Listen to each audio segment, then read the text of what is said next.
Happy Monday, everyone. Welcome on into the Annie and Elsten show on 97.3 The Fan, San Diego's #1 sports station. I'm Annie Heilbrand. Craig Elsten is out today. He is golfing in a charity golf tournament. He'll be back tomorrow, so we wish him luck on the greens, but I'll be holding it down with Braden Suprenant, who did a terrific job on the pre- and post-game show all weekend and was down at Petco Park, as was I, so we've got a lot to get to in Padres baseball and in the world of sports that happened over the weekend. A lot of fun stories and a lot of big moments, but none as big as the moment that happened yesterday at Petco Park. So we're going to break this down and we're going to start this show off talking about, as the Padres continue 18 games in 18 days, and this is day number 11 for them of this stretch, the veteran and the rookie, Jurickson Profar, Jackson Merrill, a guy who has 10 plus years in the big leagues, is having a career year this year, has learned so much about himself throughout this time, and a guy who is just getting started, just starting what looks to be, if he continues at this pace or anything close to it, an illustrious major league career. They are on different ends of the clubhouse, and yet they are so similar, the two of them. They are both clutch in big moments. They both want to win.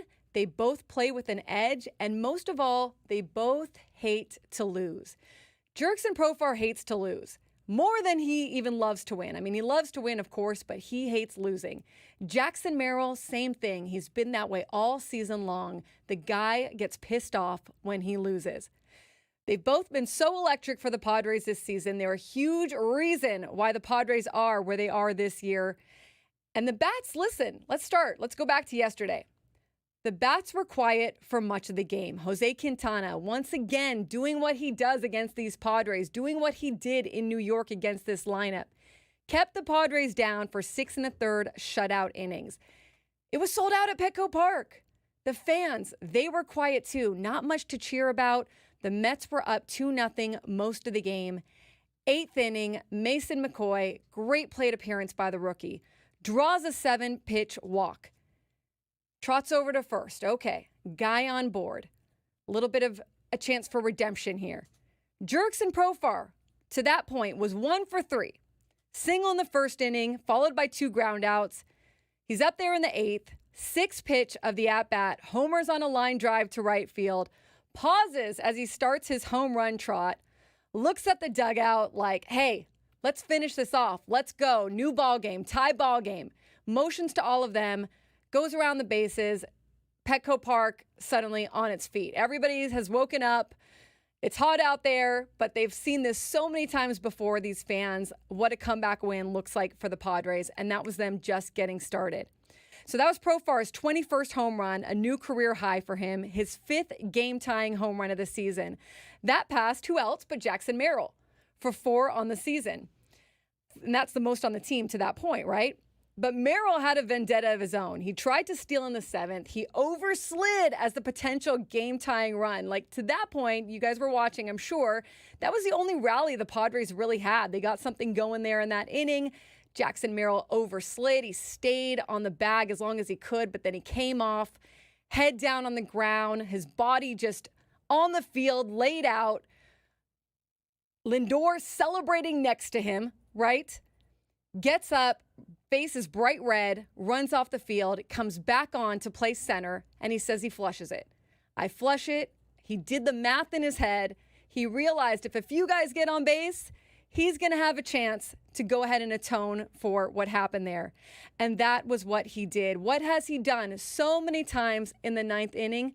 We've seen it before. 2-0 pitch from Diaz. Jackson swings, hits it in the air, deep to right field. He has done it again. Unbelievable. Jackson Merrill with his 2nd walk-off home run of the year. And the Padres come all the way back and beat the Mets 3-2. He's as cold as ice. The man is clutch. He's clutch. His teammates called it in the dugout. Profar said it after the game. Machado said it after the game. That when Arise, really, it was Arise that started it. When Jackson Merrill came up to bat, they were like, here he goes. He's going to do it. We all know he's going to do it. 2 pitches later, he does it. We are looking at a guy who continues to make history. Okay, that was the third pitch of that at-bat that he homered. He walked it off, 19th home run of the season for him. He is tied for the most game-tying or go-ahead home runs in a single season in MLB history with 6. The qualifiers there, 8th inning or later, age 21 or younger. Jackson Merrill is in the company of Hall of Famer Frank Robinson, who had 6 of these such games in 1956. He broke a tie with Hall of Famer Mel Ott, who in 1929 had 5. These are the guys next to him. 2 Hall of Famers. This is what he's doing. That is the rarity of what we're looking at. Jackson Merrill is batting .333 with a 1158 OPS in late and close situations. That OPS is 8th highest in the majors. Do you want to know who is first in the majors in late and close? You want to guess? It is one Jurickson Profar. He leads all of Major League Baseball in late and close situations, a 1457 OPS. For context, in that case, in that scenario, Juan Soto is 4th, Shohei Ohtani is 6th, Jackson Merrill is 8th. Okay, I'm not saying clutch is the only stat needed for a great baseball player. We know it's not. But it certainly helps when a team is in a playoff push, when you know that you're going to have so many close games that you're going to have to get through just to get into the playoffs, much less when you're in the playoffs. To have 2 guys, they're not going to do it every time, but they know they can do it most times. Their teammates know they can do it most times. They just lock in, they focus, they take it to a different level. These are 2 of the lowest paid guys on the roster. We know what Jurickson Profar is making, $1 million with some bonuses. Jackson Merrill coming up, he's just brought up from playing 46 games in AA, part of the farm system for the Padres last year. 2 of the least expensive guys on the roster. Here they are celebrating on the field. I don't know if this has sound, but we're seeing it in the YouTube chat. They're pumping up the fans out there. Jackson Merrill's just going crazy. Gives Mike Shildt. Actually, Mike Shildt really gives. He went to go high five Mike Shildt, and Mike Shildt embraced him, and Jackson Merrill picked him up off the ground.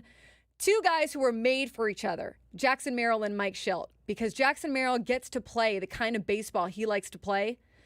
And Mike Shildt has a guy on his squad that is a gamer, that hates to lose, that plays smart, that understands the situations. Same thing with Jurickson Profar. You talk to Jurickson Profar about Mike Shildt. He loves the guy because he lets him play free. And that is what Jackson Merrill gets to do too. As a rookie, that doesn't always happen. You don't always get that kind of fit with a manager. You usually come up as a rookie, and you've just got to kind of find your place and fit in with the rest of the team, do what you're told.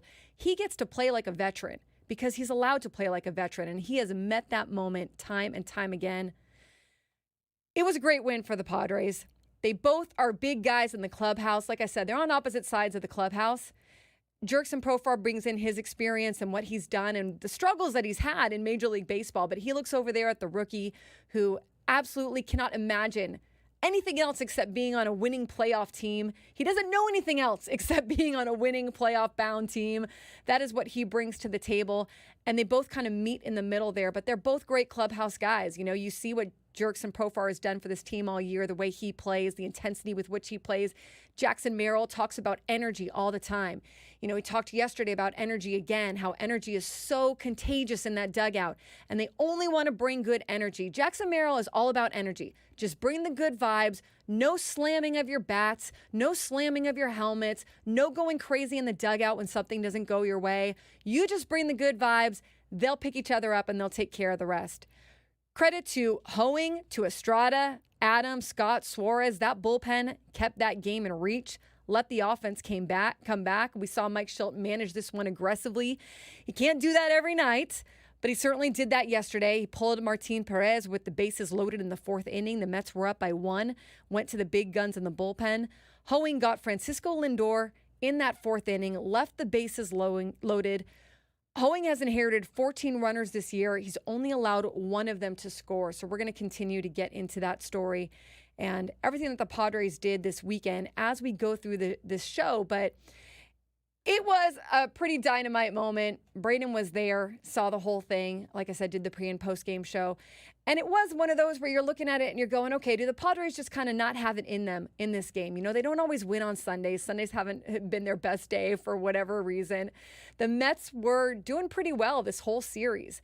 And you kind of felt like, okay, are the Mets going to sneak one out here? But as soon as you saw Suarez come in for that ninth inning tie ball game, you knew, right? You knew if this offense gets a chance to come to the plate, which they will, you were looking at a potential for another walk-off. And they've done it so many times this year. So just a great way for them to continue as they head into a long week.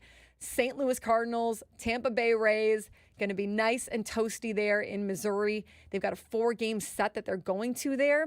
We're going to talk all about that with Derek Gould, who has covered the Cardinals for decades for the St. Louis Post-Dispatch. He's going to join us at 10:35. He covered all of Mike Schultz's tenure as well, so he's got a lot of insight there, does a terrific job for them. Brayden and I are going to get into the weekend that was in the 11 a.m. hour. Going to get into the sports fix, going to cover a little bit of college football, some NFL, all the sports news that happened around San Diego and the big stories around that happened nationally too over the weekend. So we've got a lot to get to as we take you through until 2 p.m. Gwynn and Chris follow this show, plus I think Matt Scraby on for the Padres pregame show, followed by some Padres baseball again in St. Louis tonight at 4:45. So an early game today. Stick with us. Brayden and I will come back in the next segment and talk a little bit about his experience this weekend at Petco Park, and we'll set up the rest of the show. Keep it right here, 97.3 The Fan.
This hour on 97.3 The Fan is brought to you by Express Employment Professionals. If your supply chain demands a flexible workforce, hire with Express Employment Professionals. With contract and full-time workers from Express Employment, you get the staff you need and manage contingent labor costs. Learn more at expresspros.com. That's expresspros.com. Welcome on in to the Annie and Elsten Show. I'm Annie Heilbrand. Craig Elsten out at a charity golf tournament today, so we wish the winds to ever be at his... Is it back, do you think, Braden? Do we wish the winds to be at his back? Hit him straight. Okay, hit him straight, Craig. That's it. That's hit him right. Straight. Welcome on in. Braden Surprenant with me today, which is great. Braden, you were down at Petco Park all weekend, did a terrific job on the pre- and post-game shows. How was that for you? How was it? You spent all weekend down there. It was fun. It was a good time. I mean, I'm exhausted on top of the week I had last week, and then Friday night obviously was a long night for myself, and then Friday morning we had film, and then got back home. It was like, noon, and had to crank out my pregame show notes and then head down to the ballpark and, do everything that Sam usually does behind the scenes, setting up things. There's a lot to do. It's a lot of moving parts to the pre and post. So, it was fun. Saturday wasn't as fun, obviously, with the result, but it was one of those games. And then Sunday was a blast. I mean, I don't know. I just had this feeling that they were going to pull it off. Mm-hmm. And I was funny. One of my friends that was in the press box, I told him, I was like, well, this job gets a little bit more difficult if the Padres win, and especially if they're losing going into the ninth inning, because I have to be in two places at one time. Right. But I went over to set up for the postgame show in the loft. And so I'm setting up my stuff, and I have to do it discreetly and hide it underneath the tables and all that other fun stuff to make sure. Because you're just out there in the fans, like anybody can just touch anything. Right. There is an elite security guard over there now, which is cool. So I kind of gave him the head nod, like, hey, like just keep an eye on this. No funny business over here.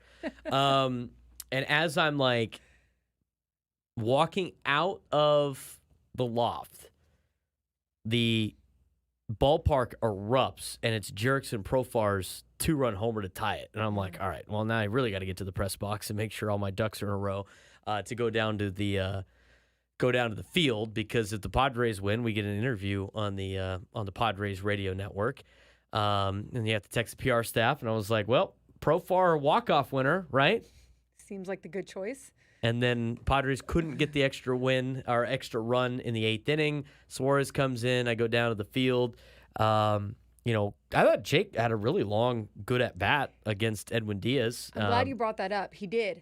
He saw a lot of pitches, and I'm standing there right, and Jackson's getting dialed in on the on-deck circle, just getting as many pitches as he could possibly see to a guy that he's never faced before. I mean, Edwin Diaz said that in his post-game yesterday. We played it on the post-game show. I don't know if we still have it. I don't think we do. If you find it, let's hear it. Yeah. But Edwin Diaz basically said, and I'll get to that in a second. But I'm looking down. I'm trying to get all my recordings ready to go on my phone. Crack of the bat. Stadium erupts. Look up. I'm like, well, that's a no-doubter. And then it's just the rush, the rush sprint onto the field.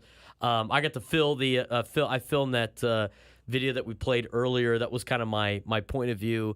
Really cool to watch him get animated, and and I asked him. I was like, I usually don't like asking like how you feel. I mean, obviously he feels great. He hit a home run, but I did have to ask in terms of comparisons. He's had so many of these already in his rookie year. It's like, how does this one stack up? Because they needed that game. That was a much a much needed game for the Padres before this next stretch, and trying to keep pace. Diamondbacks already won. The Dodgers had a lead, and that was a huge game that could really, I think, propel a team. But it was a fun weekend, had by all. I met a lot of great people at the ballpark. Met some people on Friday night. That was cool. That were listeners of the show. Shout out to our guy Gary on the sideline, the official. He was cool. He came up to me before the game. And like 3 kids on my team were like, what is that about? What do you mean show? And I'm like, oh. They have no idea what you do. My kids have no idea what I do. Not some your of real them, kids. They're not like your kids. Yeah, the kids that I coach, and there's like 80 of them. I was like, they were like, what is he talking about? Don't worry about it. Don't worry about my other job. There's like 3 or 4 My kids on the team that livelihood. know. Yeah, exactly. But most of them don't. So, They're like, what's the radio? What's a radio? Is it a podcast, coach? Is it a podcast? well, the ones that do know what I do, they just assume this is a podcast. They go, how's the podcast all the time? But no, fun time this weekend. I didn't get wore down as much as I thought I would. I paced myself. I hydrated. I ate. Tonight, I'll have men's soccer. We got the city championship tonight, Annie. Nice. USD and San Diego State over at Torero Stadium. Oh, that'll be fun. So, Are you calling that? yes. Nice. I'll be Okay. tonight, and then after tonight, I'll have a nice little break. That'll be for great. A while, You which know, is great. there is a lot that goes into. I watch Sammy do it as well, and you guys have to do a lot when you're down there, and then you have to make the sprint from the field up to the Western Metal Supply Building. But it sure is fun when you're down there on the field and you get to see the celebration from like you're the same eye level as the players are seeing it. And you feel just the energy happening in that moment, and everyone just rightfully so freaking out, which is so fun. And I'm glad you brought up that Cronenworth at bat, because he did do a good job in his plate appearance before Jackson Merrill went to the plate. And I know that they had a little chat afterwards. Both of them said it was just a normal, hey, this is what I saw, just kind of giving him a little bit of his insight. But neither one of them made too much of that chat, but it still goes to show what the Padres have done all year long, which is communicate with each other. They communicate between plate appearances, between innings, whenever they're seeing something from a pitcher or whatever they're just have something to pass on.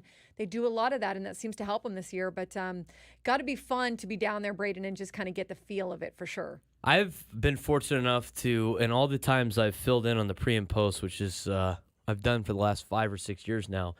I have gotten to do 2. I've actually gotten to do pre and post on 3 pretty insane games. The one that I immediately thought of yesterday after feeling the energy on the field was another Sunday that I did. And you might have done sidelines that day, was when Hunter Renfroe hit the walk-off grand slam against the Dodgers, against Kenley Jansen. That was another fun one where I got to interview Hunter Hunter Renfroe after TV did. At the ballpark, where you felt the energy. I got to talk to Franmil Reyes after you did when he was singing to the crowd, so that was fun. Another fun day doing pre and post, and then yesterday was obviously great. And I mentioned on the post-game show, too, you don't really understand or feel the energy of that ballpark as close to the players do until you're on the field during a moment like that. And I mentioned, as crazy as it might feel in the ballpark for all of you fans, like throughout the game, multiply that by at least 5, and that's what the players are feeling. It is different on the field than it is just in the stands, and the fans have done such a great job for the last 5 years of just making that place such a fun ballpark to be at, and they feed off that energy, and it's a different level down there on the field that you don't really get to experience unless you walk onto the field. So great job by the fans. And, the opposing teams, they always talk about how it feels like a playoff atmosphere, and they're not just doing that to blow smoke. I mean, there's no incentive for the Mets to talk about how great the Padres fans are, and they said it in their postgame yesterday. Absolutely agree. And it was packed there yesterday, right? I mean, like, you felt the crowd just kind of waiting for something, right? Like waiting for the moment. It was hot out there, but they were sticking with it. I think it was still pretty packed there when that 8th and 9th inning came, and not like a lot of fans left. Yeah, there's, I think there were some parts of the ballpark that looked like that just because it was in the sun. Yeah, sure. But I think they found shade in other parts of the ballpark because it was definitely still extremely loud. Edwin, I didn't find the Edwin Diaz thing, but Edwin Diaz, after the game, they asked him about what it was, what happened on the at-bat, but then also what it's like, how do you attack a guy like Jackson Merrill? And Edwin Diaz was, he was like, this is the first time I've ever faced Jackson Merrill. And he said, so I started out with the fastball to see if he could catch up to that. And he must have got a piece of it. I don't remember. This is kind of a blur.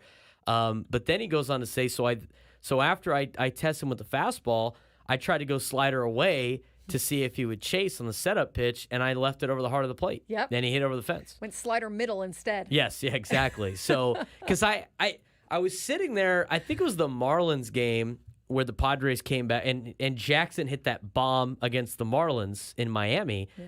And I brought this up that Monday show after. I said, why do teams continually try to throw fastballs by Merrill after they've watched so many times that this guy can hit a fastball, and it's until like a pitcher actually sees this guy, they go like, well, he can't hit my fastball. Right. And so they try it, and then it's like, oh, no, I guess he could hit that. And then you get a mistake pitch. And the thing that's great about Jackson, we talk about how great he does at hitting fastballs.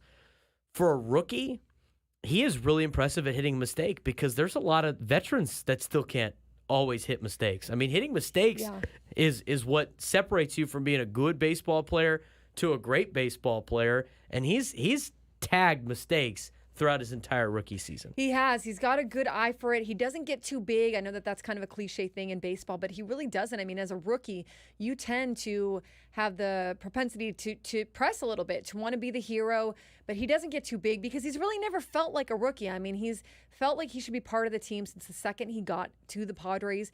Done a good job of playing the rookie part and still accepting like the rookie, go get the coffee, go, listen, keep quiet, listen, and which he's doing. He wants to learn, of course, but he also feels like I'm here to help these guys. I'm here to help my teammates win.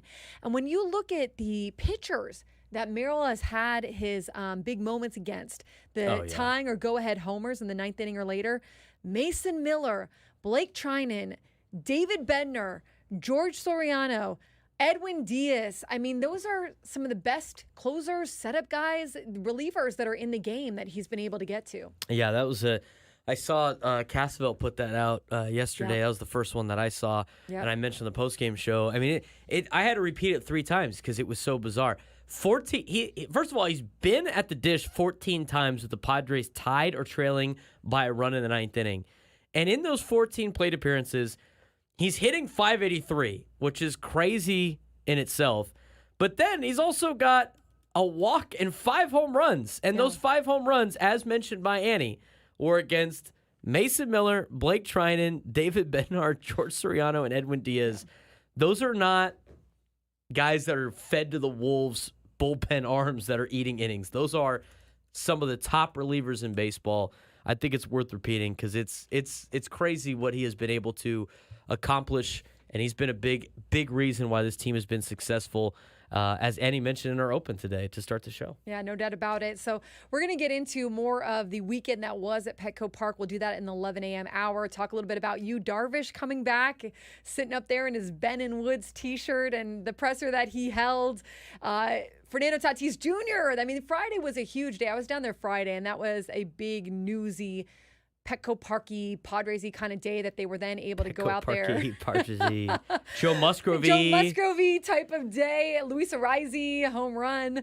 So there was a lot to get to in that game as well. Saturday, a little bit of a weird one, so we'll touch on that. But next, in our next segment, we're going to be joined by Derek Gould, who, like I said earlier, covered the Cardinals for decades for the St. Louis Post-Dispatch. He's their main beat writer, and he's done a terrific job. Covered Mike Schilt throughout his tenure with the Cardinals, so we'll get into all that. Keep it right here, 97.3 The Fan.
Welcome back on in to the Annie and Elsten show here on 97.3 The Fan, San Diego's #1 sports station. So happy to have all of you with us today on this Monday, starting off another big week for the Padres as they continue this stretch of 18 games in 18 days. They hopped on a plane after the walk-off yesterday, flew to Missouri, where they will take on the Cardinals for a 4-game set starting today. And someone who has covered the Cardinals for decades, done a terrific job covering them for the St. Louis Post-Dispatch. Their lead beat writer, Derek Gould, is joining us, and so happy to have you. Thanks, Derek. Thanks, Derek, so much for jumping on with us today. You bet. Happy to be here. Thank you very much for the invitation. Love it. Well, we're so happy to talk to you. Like I said, you have done a terrific job covering the Cardinals, knowing them inside and out. And let's just kind of start with an overview, Derek, if we can. I mean, it seems like it's been an up and down season for the Cardinals. They just took the series from the Twins, sitting at 500 as of today, 65-65. How would you describe the state of the season? What has it been defined by for you? Oh, it's been a lack of offense that has put a real strain on the pitching staff. And the pitching staff that was kind of rebuilt and retooled and kind of given an infusion of innings to give it some stability has definitely done that, but it hasn't had the offense that then takes flight to make them anything more than a 500 team. They've needed an elite bullpen to even pull this off, and they got it, but they haven't been able to contend for the division title. The Brewers have really pulled away from that, and they are struggling to get any traction until recently in the playoff race because the offense hasn't been there. I mean, like if their season, if they don't turn it around in their season creators, it all will be traced back to Cincinnati, where they go into a ballpark that isn't exactly the biggest ballpark in baseball. It's a very cozy place, that Great American Ballpark in Cincinnati. And the Cardinals managed one run against a team that is beneath them in the standings. They had a chance to really kind of like, all right, got to take advantage, find traction, get themselves positioned. And instead they just completely slipped. And they've been trying to regain since. So it has been a season lacking in offense, and as a result, it has been a season lacking in their expectations. And now it's a season running out of time, and it's a season at risk of being something historic for a historic franchise that doesn't want this history, which is back-to-back losing seasons for the first time since the 50s. Yeah, a franchise that is not used to that. Exactly. We're always used to seeing the Cardinals making that push for the postseason and being in the postseason. And, you talk about the offense, you've got guys like Mason Wynn, right, who I think, as I understand, has been really good for you guys, but for the Cardinals. But Nolan Arenado, Paul Goldschmidt, not really having the season that they're used to, right? Oh, not at all. Yeah, no, they've Paul Goldschmidt has really struggled. His baseball card is unfamiliar for this year, and he's talked a lot about that. And he's volunteered. He's like, you can look at specific games this year where the team has needed me to come through, and the team has lost because he hasn't. He's really struggled. More strikeouts than normal, less power than normal. The Cardinals have among the lowest batting average, lowest slugging percentage against lefties, and with runners in scoring position. And these are two things where he usually is a monster, as you know, out there in the NL West. And he's only a few years removed from National League MVP, which makes it all the more like just confusing how it just doesn't it doesn't really compare to like where his career has been with the Cardinals at all, and that's frustrating for him. That's frustrating for them, but it does explain kind of the core of their offensive struggles. You made some moves. The Cardinals made some moves at the trade deadline. Outfielder Tommy Pham, starting pitcher Eric Fedde, reliever Sean Armstrong. How have those been working out, and how important were they to acquire? Well, Fedde was very important. Pham had a really strong start, and they needed both him and his presence, but also kind of the right-handed bat because they were struggling so much against lefties, and they needed that right-handed bat to play outfield. So he was a real kind of like an addition to the depth of the team. But when he started playing so much there early on and was in the lineup a bunch, it really didn't change the nature of the team or the bench, which is what they needed to. That's kind of changed here recently, and they're more like they wanted to be. So he's very, very helpful in that regard. Fetty was just necessary. I mean, they needed some kind of infusion for the rotation, something to just upgrade it. And that wasn't just to replace an injury or absence. That was just to give it some more oomph for this stretch drive. We'll see where they go in the coming week. They got Steven Matz and Lance Lynn on the injured list, and both may be returning. Andre Palante's pitched really well. Back-to-back 7-inning games, pitched really well here in Minnesota. He's been very impressive since returning from the minors, where he went to try to reinvent himself as a starter, and early returns. Well, I mean, he's just been successful doing it. It's very impressive, his turnaround. And what he pulled off. But, is there a place for him when these other guys return? That's the question that will face the Cardinals. It may be decided by injury. It may be decided by performance. But they don't have that decision if they don't add Fetty, and get some depth there. Then they would just be scrambling this whole time for starters, and they would be right back where they spent so much of last year and the year before and the year before. Joined by Derek Gould, does a terrific job as the lead Cardinals beat writer for the St. Louis Post-Dispatch here on 97.3 The Fan. And Derek, catcher Wilson Contreras, right, back to the injured list for the second time this season. What kind of loss is that for this team at this point in the season? Huge. He was their leading guy in OPS and was on his way probably towards the All-Star game when he fractured his forearm earlier this season. A bat just, crashed into his arm and shattered it. And now he's, back on the injured list with a second fracture of this season. He's going for scans today, but there is a possibility, a likelihood that his season is over with a fractured finger. He got hit by a pitch and just was very painful, very swollen for him. He was very frustrated.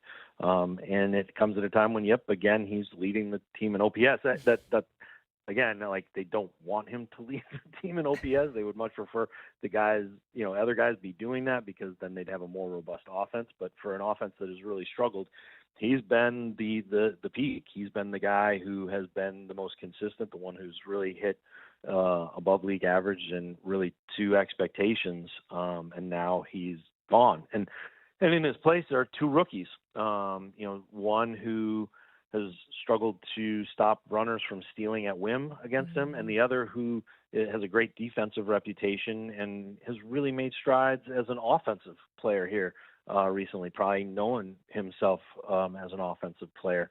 So they're going to split up that position, not 50-50, but, split up in some way between two rookies in the heat of a pennant race, which I think is going to be really fascinating to watch, because again, they're craving offense. So do they turn to the catcher with the biggest offensive upside, or do they double down on defense and say, well, if we're not scoring, we better find a way to keep the other team from scoring and win more of these one-run games that they've had so often this season? It's so interesting because a lot of the similarities go back to the Padres. I mean, they struggled against left-handers to start the season this year, but then have since mostly turned that around. Last year, struggled on offense big time with all their superstars even, and struggled with runners in scoring position. And a lot of credit this year for the Padres being able to get to this point of where they are in the season has gone to manager Mike Shildt. And you covered Mike Shildt for his tenure with the Cardinals. I'm curious, what do you think that this return is like for him? I think this might be his first time coming back to St. Louis. It is. Yeah, there you go, since he was let go by the Cardinals in 2021. Well, it'll be I guess I should say that it's his first time coming as manager to St. Louis. He has come to St. Louis and done events. There even was a gathering of current and former Cardinal managers at a charity event this past winter, which was interesting, because you had all the managers who replaced each other were all there, in addition to the Hall of Fame How managers. was that? I mean, they're all cordial, which is interesting. I don't know if they had a seat reserved for the front office at that point in time, but they all, they posed for a photo and they all got along. And it was a charity that all meant something to them. So they brought like a personal reason to be there, and it was good. But this will be so Shildt has come back to St. Louis. Since his firing, but not with a team ahead of the Cardinals in the standings. Right. Not as a manager who is in the conversation for the National League Manager of the Year. Not at a time when the Cardinals are clinging desperately to being a 500 team, and really out of the playoff race, and definitely not with a team that could then be the one that puts them out of the playoff race. I mean, a 4-game series here. Oof, the Padres bring to St. Louis a show of force, and the Cardinals conversation could change radically in 4 days, right? So, all of those aspects are all new. It's going to be emotional. He's talked, I'm sure he's talked with you. He's talked with other reporters. He's talked a lot of folks about how emotional that was. He was, I spent a lot of time talking to him through the years, going back to shortly after the Cardinals hired him. I got to know him. He was hired as a scout, then worked his way up as a coach. He was always very helpful for me and gave me a great window into what it meant to not overlap with some of the Cardinals' great coaches, but still from yesteryear. I'm talking about the lineage of Branch Rickey to George Kissel to Dave Ricketts, that group that set in motion the Cardinal way, or the Cardinals College of Coaches, if you want to dig into Sports Illustrated's archives and read those stories. But a guy who hadn't been with them directly, but was very much devoted to upholding those standards. So much so that he once told me that he would begin every day with the same question that George Kissel would often ask of people, and it's, are you an organizational man? And to him, to Schilt, what he told me that meant was, is everything you're going to do today about your career, or is it about the Cardinals franchise? What are you going to do today that makes the organization better? Or is what you're going to do today about making your career better? And he felt like it was very important to be an organizational man, to be a keeper of that flame. And that's what those words meant to him. And he took them really seriously. And then all of a sudden found himself without that organization, which was very emotional for him. But he returns to St. Louis probably better for having left. Certainly has benefited from being with another organization, seeing outside the Cardinals bubble. So I'm sure there'll be a lot of emotions for him, but probably he's stronger for it. And I would imagine that the standing can help him in that way. Absolutely. And that was great insight, Derek. I really appreciate that. As this fan base, as this media group, that everyone continues to get to know Mike Schilt. I mean, I remember reading from you talking about the ball talk meetings he would have in St. Louis, right? And he brought that also into the Padres clubhouse. They do it at the beginning of every homestand, or I'm sorry, every series. I'm just curious. I know we only have a few minutes left here, and I so appreciate your time. Just what was he like? He is someone here who has had the players' backs relentlessly, just always having the players' backs, very, very positive, almost to the point of he can't even see almost, or he chooses not to. He tends to put the players in favorable positions where they are either having teachable moments or moments to succeed, right? That's kind of how he looks at it. Just what are your takeaways from his tenure as a manager, and maybe what he might change or learn as he goes along the way here with the Padres? Yeah, it's a great question. I mean, he's going to be a champion for the players, especially publicly. Privately, he's being a little bit more critical, a little bit more direct. His patience for a lack of fundamental play only goes so far. You may not see that publicly, but certainly the players know that, right? If they're making some baseball mistakes or kind of things that they work on in spring training, or that they discuss as essential edges that they cannot give, he'll bring that up to them. But publicly, he'll champion them. Like you said, he'll call them learning moments, right? But he probably expects a graduate level of response. Not as maybe not as permissible as any teacher would be, right? Yes. So when he says a learning moment, I think he means learn it now moment. Or else. But I think he definitely. I think it's one of the things that is an element of this that kind of gets lost in the Schilt Cardinals era is you had the ball talk, which was early on and really formative for the team and gave them a bond, and really also like he and Marmol and the coaching staff at that time in 2018 really doubled down on like fundamentals and defense. And this is the team we're going to be, and we're going to get back to it. And then they had great results, and he was able to explain it, and he was able to talk about it, and he invited baseball conversation, and not just in the clubhouse, but also with the media, very much like Tony La Russa in that regard. I'm going to tell you about my lineup decisions. I'm eager to tell you about my pitching decisions. Sometimes they don't work out, but I'm happy to explain my thought process. And then the pandemic hit, and everything went on Zoom. And now it was just it's a different exchange on Zoom than it is in person. It always will be. It's less conversational and more transactional. And that came to define a whole season for him, really more than a full season for him. And I'm not sure, like, his eagerness, and you brought up ball talk, which is a great example. Ball talk on Zoom, not the same thing.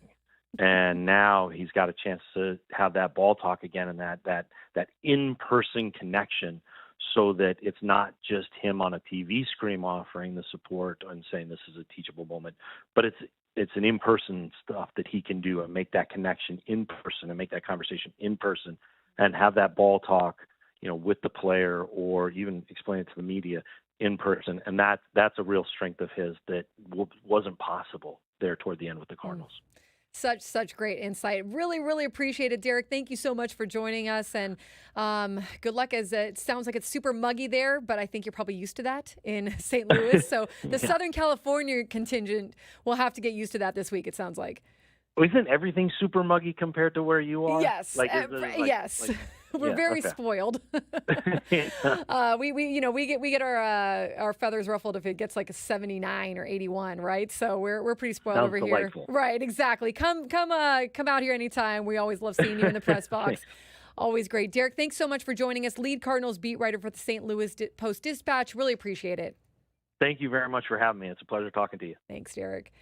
All right, great stuff there from Derek Gould. He does a tremendous job, like I said, covering the Cardinals, and was part of seeing Mike Shildt get that opportunity in St. Louis to manage after he had been in the minor leagues managing for so long, right?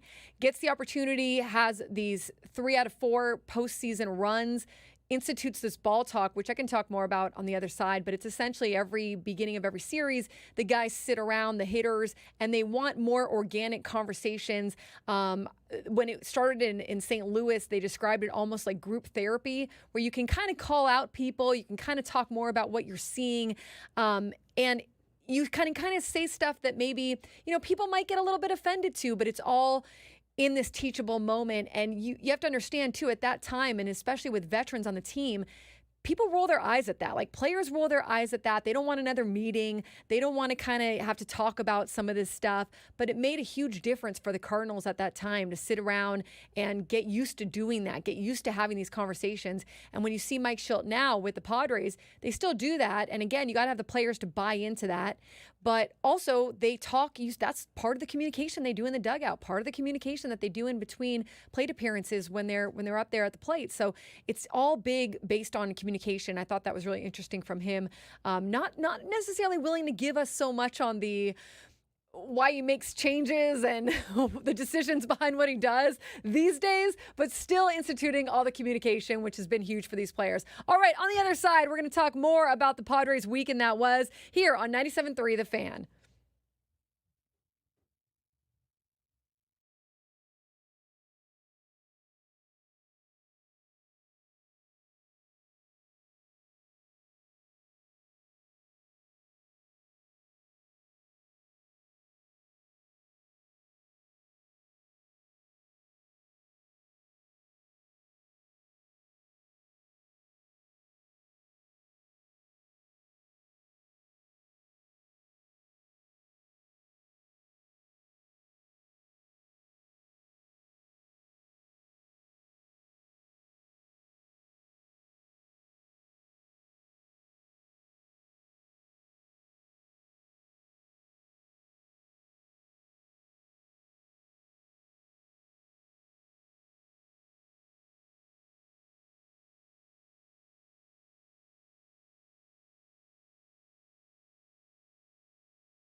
11 a.m. on a Monday.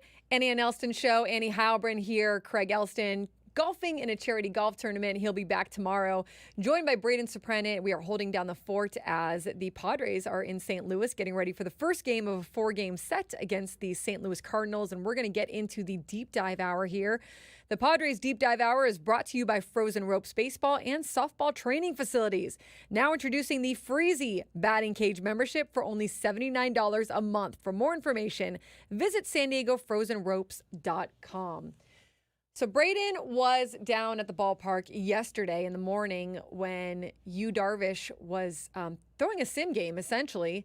But let me get into a little bit of what happened over the weekend with Yu Darvish and Fernando Tatis Jr. as we kind of take a look at these two guys who are on their way, right? Like, they are on their way back.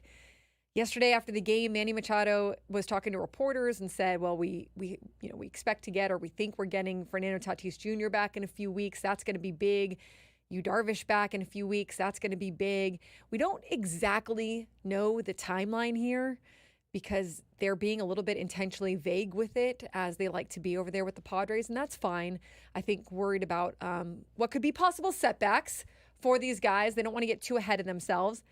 And by the way, when we were in the clubhouse on Friday, before Yu Darvish talked and before Fernando Tatis Jr. talked and went out to hit, Jurickson Profar made this motion with his hands where he was like, settle down, settle down, because everybody was, visibly kind of amped up about the return of these two players potentially. And he was like, we got to go win a game. Okay, the Mets have owned us. The Mets have owned us, and they were coming off of that Thursday loss to the Mets. So continuation of that series in New York, right? And we got to go win a game. We got to go win tonight. And yeah, it's great that they might be coming back, or they are coming back, or they're going to be back in a few weeks.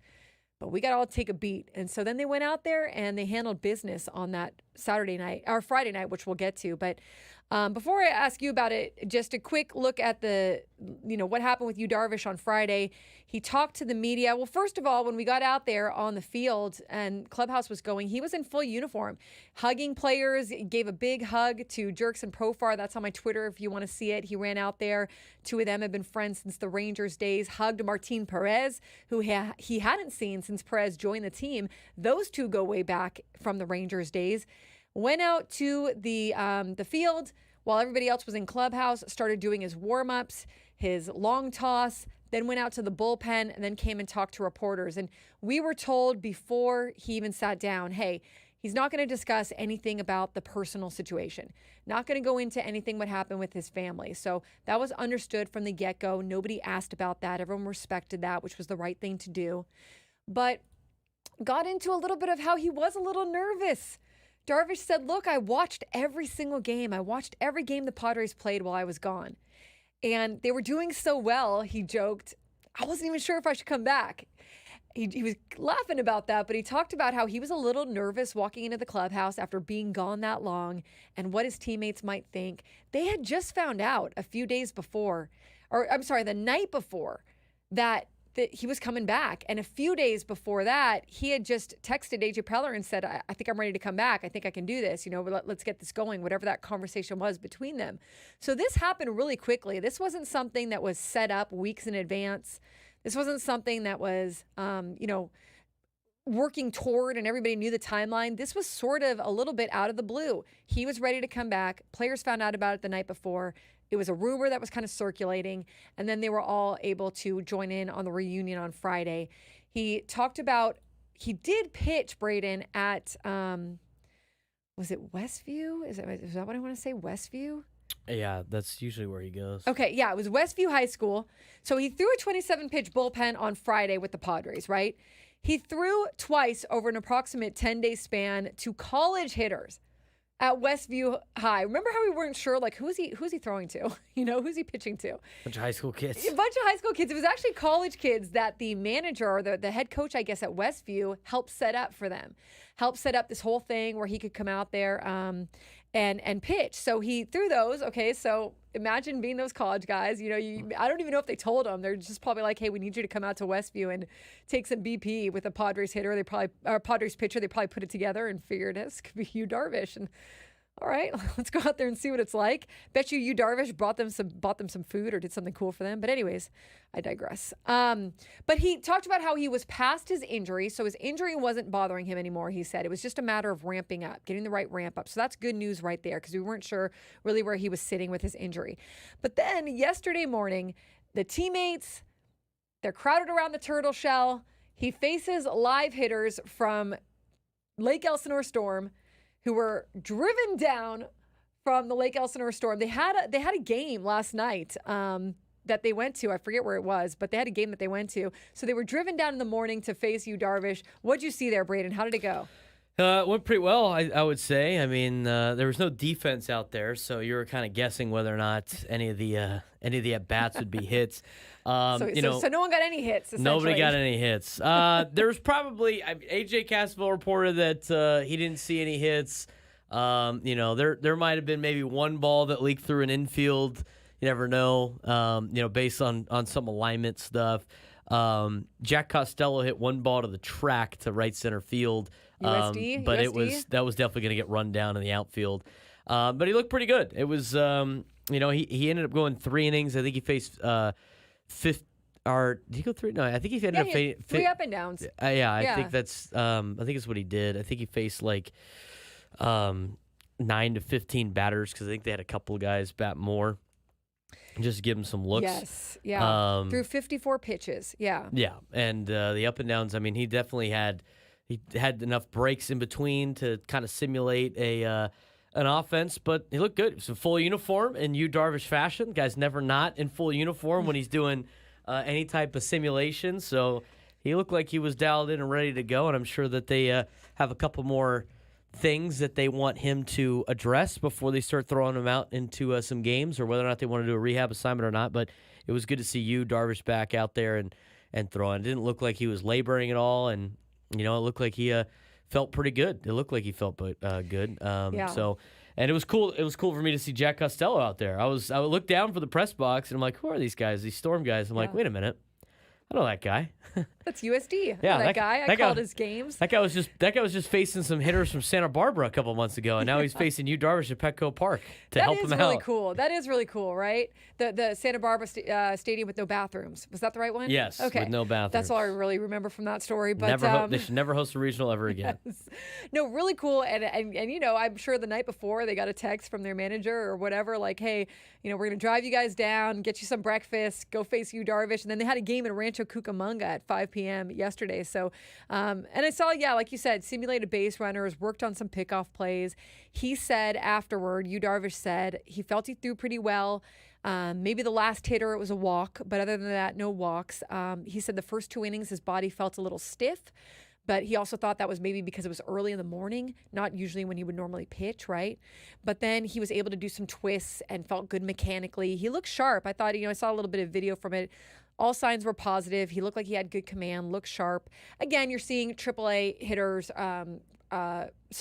single A hitters from Lake Elsinore, but at the same time, good to see him in that setting. And then the next thing for him is going to be to stretch his workload from 4 to 5 innings, although not really sure if that's going to be in a setting like what happened yesterday, where they just have this live simulated thing, or an actual minor league rehab assignment. He did travel with the team to St. Louis. So that's promising. Yeah, that is promising. And I think that, they'll talk to him. They'll have that conversation. Do you want to go for a rehab assignment? Do you think you can kind of gear up more if we create these simulation games? But I wouldn't be surprised, Braden, if he goes for just maybe a few days rehab assignment. But I don't know. Maybe he doesn't need it. Yeah, I don't know. He was doing that before, obviously, and then he got it shut down, and for his own reasons, and then we'll see where he's at. I mean, if he feels comfortable, you got to let the vet know or tell you what's going on with his body, because he's going to know himself better than anybody else. But he looked good. All signs look good, and it's good to have him potentially coming back. So that's one familiar friend, one friend coming back potentially for the Padres. And I want to point out, Darvish was asked about whether it was his decision to go on the restricted list or what that was about. And also a story in The Athletic from Dennis Lynn about a conversation with Darvish's agent, that they've never really seen anything like this happen before, where AJ Preller was going to leave Yu Darvish on the injured list. Let him get paid. Let him just be part of the injured list and continue to get the money that he had in his contract. And then it was Yu Darvish who said, I don't want to do that. I want to do what I think is the right thing here, which is save the Padres some money. I'm not going to be invested at all during this time the way that I know I want to be. So he made the decision, Darvish did, to go on the restricted list. But the two of them, Darvish spoke about how Preller treated him more like a friend than anything during this time, and kind of grew their relationship a little bit closer with the fact that he supported him during this time. It was really just Preller and Yu Darvish talking during those weeks that he was out. They would connect like once a week. So thought that was a really cool note and something that should be mentioned. But then you have the guy walk out on the field as if Yu Darvish wasn't enough, right? You get the guy walk out on the field with his cut tank top that he wears, you guys know, with his shirt sleeves cut out and everything, his hair pulled back in a ponytail, and he warms up with the team, Fernando Tatis Jr., and then takes some swings outside of that turtle shell, gets in and takes live BP. A significant step for Fernando Tatis Jr. He hasn't faced, like Yu Darvish did, he hasn't faced like a live pitching scenario. That'll probably be the next thing for him, and he's in Arizona, so maybe they'll set that up for him there where he's facing more of a live pitching situation. But he took BP like all the other guys in the Padres take BP, and he was sending some missiles. I mean, he was sending some missiles outside the ballpark to the warning track, hitting the ball hard. He looked good. He felt good. Talked afterwards about how, there's no timeline that he's going to adhere to yet. They're still seeing how it goes. They've got it, but he still hadn't done defensive work. So that was next on the list for him. And I don't know if he might have done a little bit of that over the weekend. But as of Friday, still hadn't done a lot of defense work, right? But all the hitting felt good about. Everything else, running, sprinting, felt good about. I asked him if he was feeling any pain. He said not as of yet. So that's a good thing for him. They have to monitor this injury. You can't see this tear in his leg every 5 seconds. You can't wake up every morning and go, hey, is this stress fracture or is this stress reaction where we want it to be or not? You're going to have to go a little bit with how he feels, how he recovers. And to this point, at least by Friday, he said he wasn't feeling any pain. So that's a good sign for him because it's probably going to be a matter of pain management as he goes forward. How much can he tolerate? Eventually, the pain will probably creep a little bit back in. But so he's going to work on some stuff on defense, get his hitting back on track. But Braden, really a good sign for him to be out there, and you start dreaming about what this lineup could look like, right? Yeah, you start looking at potential playoff rosters and lineups and rotations at the end of September and most of October. And as great as the Padres have been playing right now, that gets a lot better with some of these guys coming back. I mean, if you look at the current 26-man roster, and the Padres did make a roster move today in which Randy Vasquez is added to the roster. Lake Bacher getting set back down. Poor Lake Bacher, man. One and done. Didn't get to make quick. his debut. Didn't get to pitch at all. Right. Just called up for some bullpen relief. But anyways, right? continue. That's exactly what happened to Daniel Camarena yes. in his Yankees debut. Got pulled up, didn't play, got sent down immediately, and then didn't get pulled back up until he was with the San Diego Padres. Yeah. But different story for a different time. In terms of the 26-man roster, there are 4 guys that are most likely going to be coming back on this team, at least according to the latest on the injury report. The ones that are most notable are obviously Yu Darvish and Fernando Tatis Jr. We still haven't gotten too many reports on Ha-Seong Kim, but I would imagine that he should be back before the start of the postseason until anything else, might linger about. And the other player that's coming back soon is Wandy Peralta, who had a rehab assignment. So he has to come back relatively soon, and he'll be probably added to the 26-man roster, and in the not-so-distant future. But if you start looking at, the pitching staff and the position players, look at the bullpen, just in alphabetical order. You got Adam, Estrada, Hoeing, Matsui, Morahone, Peralta, Scott, and Suarez. Arguably one of the best bullpens in Major League Baseball, if not the best. Your starting rotation with the addition of Darvish, Cease, Darvish, King, Musgrove, Perez, again, in alphabetical order, not necessarily in your rotation for the postseason. Then you start looking at your position players. Your catchers will stay the same, but in the infield, instead of Mason McCoy, Ha-Seong Kim will probably be back, and you got Arise, Bogarts, Cronenworth, Kim, Machado, Solano, and Wade. Then you start looking at the outfield, and when you add Fernando Tatis Jr. back, obviously Bryce Johnson probably won't be on the Major League club anymore. You got Jackson Merrill, David Peralta, Jerickson Profar, and Fernando Tatis Jr. That's a pretty good 26-man roster. You start looking at what a potential batting order could be, and obviously this could change back and forth, but just think about how long this lineup is. Lead off with Luis Arraez as a designated hitter. Bat Profar second, who plays in left field. Fernando in the 3 spot, playing right field. Machado batting cleanup at third. You got Bogarts batting fifth at second. Jake Cronenworth, who has spent a lot of time in the 3-hole, is now your 6th hitter, which I think is a sign that your team is really good if you got Cronenworth batting anywhere 6 or below. Jackson Merrill comes in at 7, playing center field. Camposano / Higashioka, your catcher, batting 8th, and then Hassan Kim rounding up the 9 and getting a fast base runner in front of the top of the order in the number 9 spot as your shortstop. That's as good of a playoff lineup as you will see, and a lot different than what we've seen for the majority of the year, where the Padres have won a lot of games. And then you talk about the bench. I mean, we always talk about having veterans on the bench. Kyle Higashioka would be one of those guys if Camposano starts. Peralta, Solano, Tyler Wade.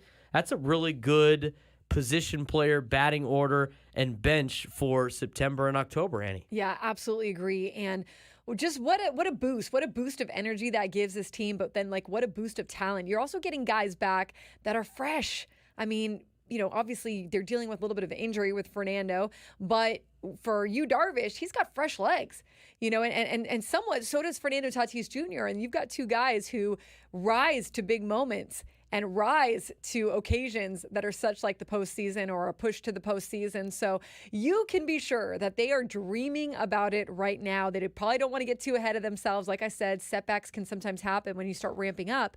But certainly this front office and this coaching staff is at least allowing themselves, before they fall asleep at night, allowing themselves to somewhat dream of what this could look like when the Padres are going to need it most, when these games get so intense from now until the postseason, and then obviously in the postseason, those reinforcements. And yeah, I saw Jeff Sanders did a lot of news and notes for the UT over the weekend, but he had that Wandy Peralta struck out a batter in a scoreless inning in a rehab assignment on Friday at Lake Elsinore, and then he'll make another rehab appearance at a to-be-determined affiliate before potentially rejoining the Padres. So, you're looking at getting some of those guys back for sure, like with the Kims, the Peraltas, and it's going to help. Look, I know it's not as much of a sexy bullpen as it is with the acronym that you guys like so much. I'm not going to say it. Adam Scott and Suarez, but it is still reinforcements that you need as this team heads into what they hope will be a deep playoff run. And the starting rotation, I mean, you talk about pitching, and we could maybe talk about that in the next segment when we talk about Joe Musgrove. Yeah, but we can talk about Joe. That rotation, I mean, you got guys currently in the rotation that are going to be, in long relief, but you went from having, a tough decision on who would have to start game 3 to now you have a tough decision on, I have so many guys that I can have start game 3. So something we could talk about when we come back after we talk about the Joe Musgrove start. That was great this weekend. Yeah, and thank you, Than, in the chat. You was coming back with fresh legs. Yes, you was coming back with a fresh arm. Okay, fresh legs. He's going to have fresh legs, though, too. Yeah, he is. Hey, you need to pitch with your legs. That's right. You pitch with your legs. You push off of those legs. Guys with strong legs are good pitchers. Guys with not strong legs are not as good pitchers. So, yes, fresh legs are very important for a pitcher. That's right. Fresh body, okay? Yes. All right. When we come back, Blake Braden called it. We're going to get into what happened with Joe Musgrove. We're going to get into what this rotation could look like, dream a little bit upon that. Keep it right here, 97.3 The Fan.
Listen to Sam Levitt's podcast, Inside San Diego Baseball. Sam will cover everything going on with the Padres. Find it at 97.3 The Fan, SD.com, the Odyssey app, or wherever you get your podcasts. Annie Heilbrin, Craig Elsten is out playing a charity golf tournament. He'll be back tomorrow, joined by Braden Soprendant. We're holding it down for you on a Monday, talking about the weekend that was for the San Diego Padres as they split the series 2-2 with the Mets, and we'll be taking you all the way to 2 p.m. here on 97.3 The Fan. So, Braden, let's get into the El Cajon kid, the hometown guy. The foothiller? The foothiller. The beef and bun, as Bernie Wilson. The beef and bun. The beef and bun guy, as Bernie Wilson would call him. I love beef and bun.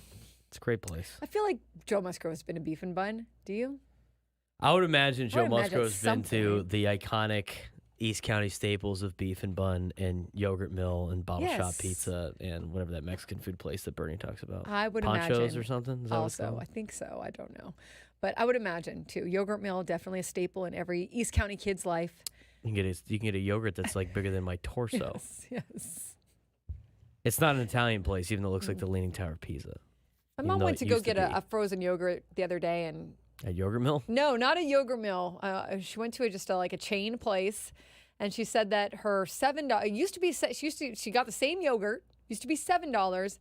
Now it's $13. It's Oh, man. $13 for like a medium frozen yogurt. They're going to be on the prices for things, rants. Different topic for a different day, Okay, different show, Get back to Joe different Musgrove then. station. So he had that look on his face. Yeah, Sam, beef and bun. Go check it out. Yeah. No, Sam's been there. Sam, Okay. Sam frequents the beef and bun. It's great stuff. Sam's in the chat. Yes. He had that look on his face, Braden. He had that look on his face that he has that Joe Musgrove look where he's almost like a scowl on his face. And Locked in. yeah, he's locked in. He's locked in. And he looked fantastic on Friday night. 7 scoreless innings, only 1 hit.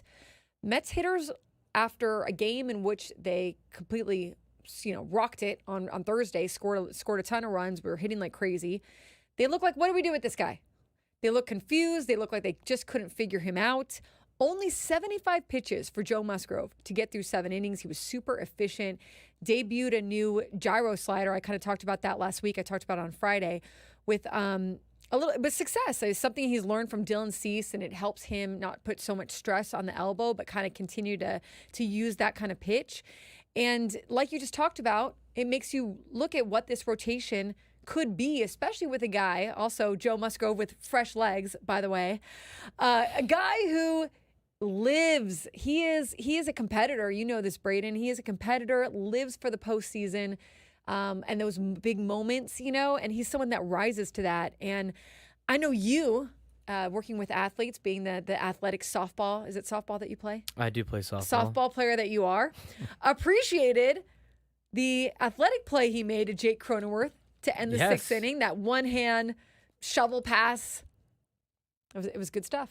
Yeah, it was. Sometimes he tries to make some plays that he can't make, but he's just trying to do. I think that would have happened in spring training. Yes, when he landed on his shoulder. He landed on his shoulder. Yeah, it was last year, I think. Yeah. Yes. Yeah, let's try not to have too many of those, Joe. We've got to keep you healthy as much as possible, but he was great. I mean, we could always talk about, what it would be like if we get some of these guys back, but it's always upon like them playing up to what they were before they got hurt. And there was no guarantee about Darvish, who we still have yet to see pitch for the Padres, coming back, and no guarantee that Musgrove was going to come back and be their old self. And right now, Musgrove is pitching back to his old self, which makes the excitement for the starting rotation and the bullpen for the postseason even more exciting, because you're like, we're getting vintage Musgrove back with a fresh body ready to rock and roll for this second half push, or really this final 29 game push that the Padres have going into October, where a lot of other pitchers are going to be beat up and sore and trying to make it through the entire year. And, guys that were the young guys that haven't pitched too many times are probably feeling that right now. And you got it's like adding Marshawn Lynch late in the season to make a playoff run where he's fresh and he didn't take so many hits. So you start looking at what that rotation could be like, and you really only need 3 guys, and in case of emergency, you need a 4th guy in the starting rotation. your playoff rotation of Cease, Darvish, Musgrove, and then King is your emergency guy. And plus, you got Martin Perez, who's been great for the Padres. In a pinch, if you really need a fifth guy, but you never really need a fifth guy in the postseason, move him to long relief. Now you got Perez and Hoeing in long relief. You got Morejon, Matsui, Peralta, and Estrada in the middle. And then you have your everybody's favorite acronym, Adam Scott and Suarez, as the 7th, 8th, and 9th inning close down for the Padres. We talked about the batting order and bench. I mean, you start looking at the rotation and bullpen. This team's roster is built for the postseason, not necessarily built to finish out the regular season, so hopefully they can get that taken care of. But once October rolls around, the Padres turn into one of the teams that I think everybody would like to avoid as much as possible in playoff games. Yeah, so true. They don't want to face this team. And they can spoil some hopes along the way, too. And the Padres do need to keep taking care of business. Nothing is promised right now. September can get wild. September can get freaky. September can be a month that can crush or boost a team. We've seen it happen so many times before. So they've got to stay focused on what they need to do in front of them. And this is going to be a big week for them in muggy St. Louis, 4 games there. I mean, talking to Derek in that last hour, doesn't sound like the Cardinals are doing too great, but there's still a team that is in the hunt, that has some good players that you still got to watch out for. And I think when you look at Joe, I think what you said is so true. You're kind of, again, when we talk about like kind of luck being on the Padres side, like Joe didn't know coming back how it was going to go for him, how he was going to feel. You're a little bit on a hope and a prayer based on how you had prepared and gotten yourself going. And he's felt great. He's been pitching great since coming back.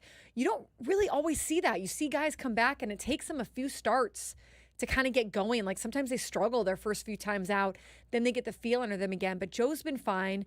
You would hope, hopefully the same thing goes that way for him. Martin Perez, who, like Braden said, you don't really need to even necessarily use in a starter role. You could use him out of the bullpen. You could use him for long relief. You could use him to spell for 3 innings at any period of time.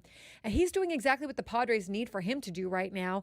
So you just start to see the forming of it happening. And you don't want to get too ahead of yourself, but certainly they can start to see it kind of come together. And yeah, it was Joe Musgrove in the rehab start last year. He tried to save a hit or a ball, a ball from flying out or going past him. That's what it is. He was in a minor league rehab assignment. And you're like, whoa, Joe, what are we doing here? I know you're competitive. Like went sideways and then fell on his shoulder, and that was after the kettlebell thing, and then he had the burning of his feet, and like had just a terrible series of injuries. And so for him to get a Joe Musgrove kind of stint coming out of this injured list this time around, that's huge for him. And Braden, I know these are the guys in the postseason that they love these kinds of moments. They love it. Yeah, absolutely. Love playing for it. So I'm liking the way the team is shaping up. I think yesterday's victory is a major victory to help propel them here. And you start looking at the schedules for everybody else, and it's not who you play, it's when you play them. And even though that the Padres at this point have fallen a game and a half behind Arizona, now 4.5 behind LA. It's got to go through some cycles here and some ups and downs. I mean, the Diamondbacks and the Dodgers are not going to be able to keep up this pace for the entire rest of the season, just as much as we said the Padres aren't going to be able to keep up this pace for the rest. During that streak that they had. I mean, eventually, it's baseball and weird things happen. Just like yesterday, as I mentioned on the postgame show, and you and I talked about it off air. I mean, what are the odds that Francisco Lindor in back-to-back games comes to bat in the exact same inning, the top half of the 4th inning, with a 1-0 lead for the New York Mets, the bases loaded and 2 outs, in which the 2 outs started off the 4th inning.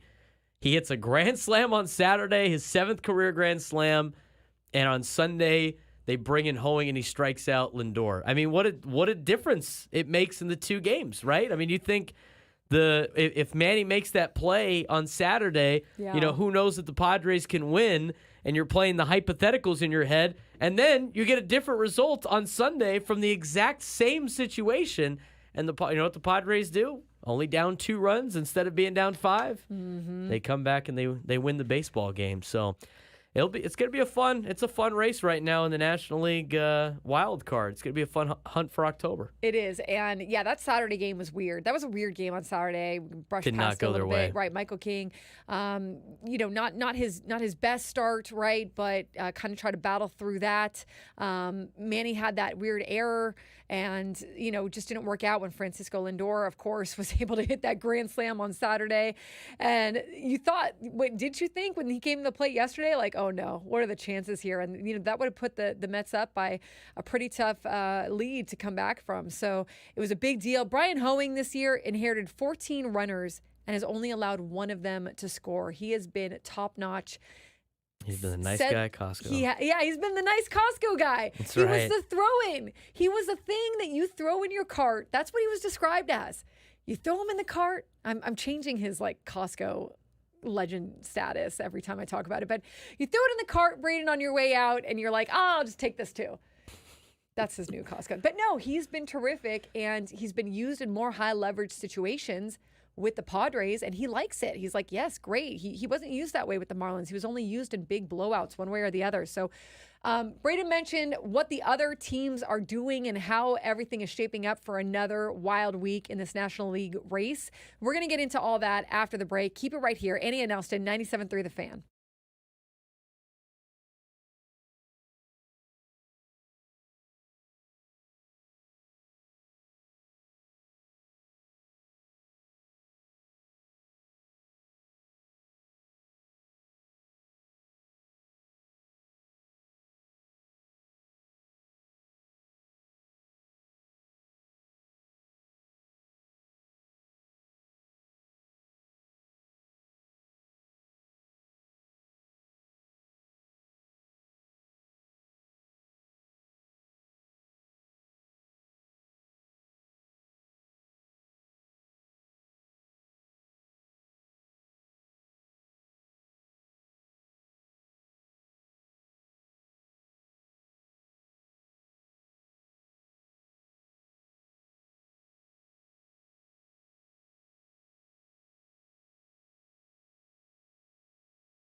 Baseball coverage on 97.3 The Fan is presented by T-Mobile. Switch to T-Mobile and you can get tons of benefits and still save on every plan versus AT&T and Verizon. Use their savings calculator to find out how at T-Mobile.com/switch. Welcome back in, 11:42 on a Monday. Annie and Elsten, Annie Heilbron here, joined by Braden Suprenant as Craig Elsten is out golfing at a charity golf tournament. Hopefully having a good time out there, and he'll be back tomorrow. Braden, before the break, we were getting into the schedules. The schedules for these National League craziness. And you were saying they can't possibly, like Arizona and the Dodgers, can't possibly continue going at the pace they're going, which I agree with. There's going to be something that happens here, right? Like, it can't just keep going this way until the end of September. I mean, it would be pretty rare. I mean, it'd be very impressive too at the same time. But it'd be very impressive. Sometimes maybe you just want them to burn themselves out in the regular season, Yes. right? I mean, that's also a plus. I mean, the Padres are in a really good spot right now because, as we've mentioned before this weekend started, and as I mentioned throughout the weekend on the pre and post game show, especially on Saturday night when they lost. And it looked bleak, and because the Diamondbacks won, the Dodgers ended up losing in extras, which kind of helped out. But it seemed like it was falling apart for the Padres in terms of like the top ground because the Diamondbacks they're not losing right now. They can't lose. They're on a really good hot streak. And I said, and all of a sudden the Mets were gaining ground, and the Braves have kind of turned it around. If you split with the Mets this weekend, you're in the exact same spot you were going into the weekend, which was a 5.5 game lead on the New York Mets. So that's exactly where you're at as you leave. So you're not in a position of in trouble to lose a playoff spot. And as Craig has mentioned before, and I totally agree, as well as you just got to get in the dance, right? You just got to get in the dance. But I think there's a little bit of give and take on just like having your goal be just get in the dance.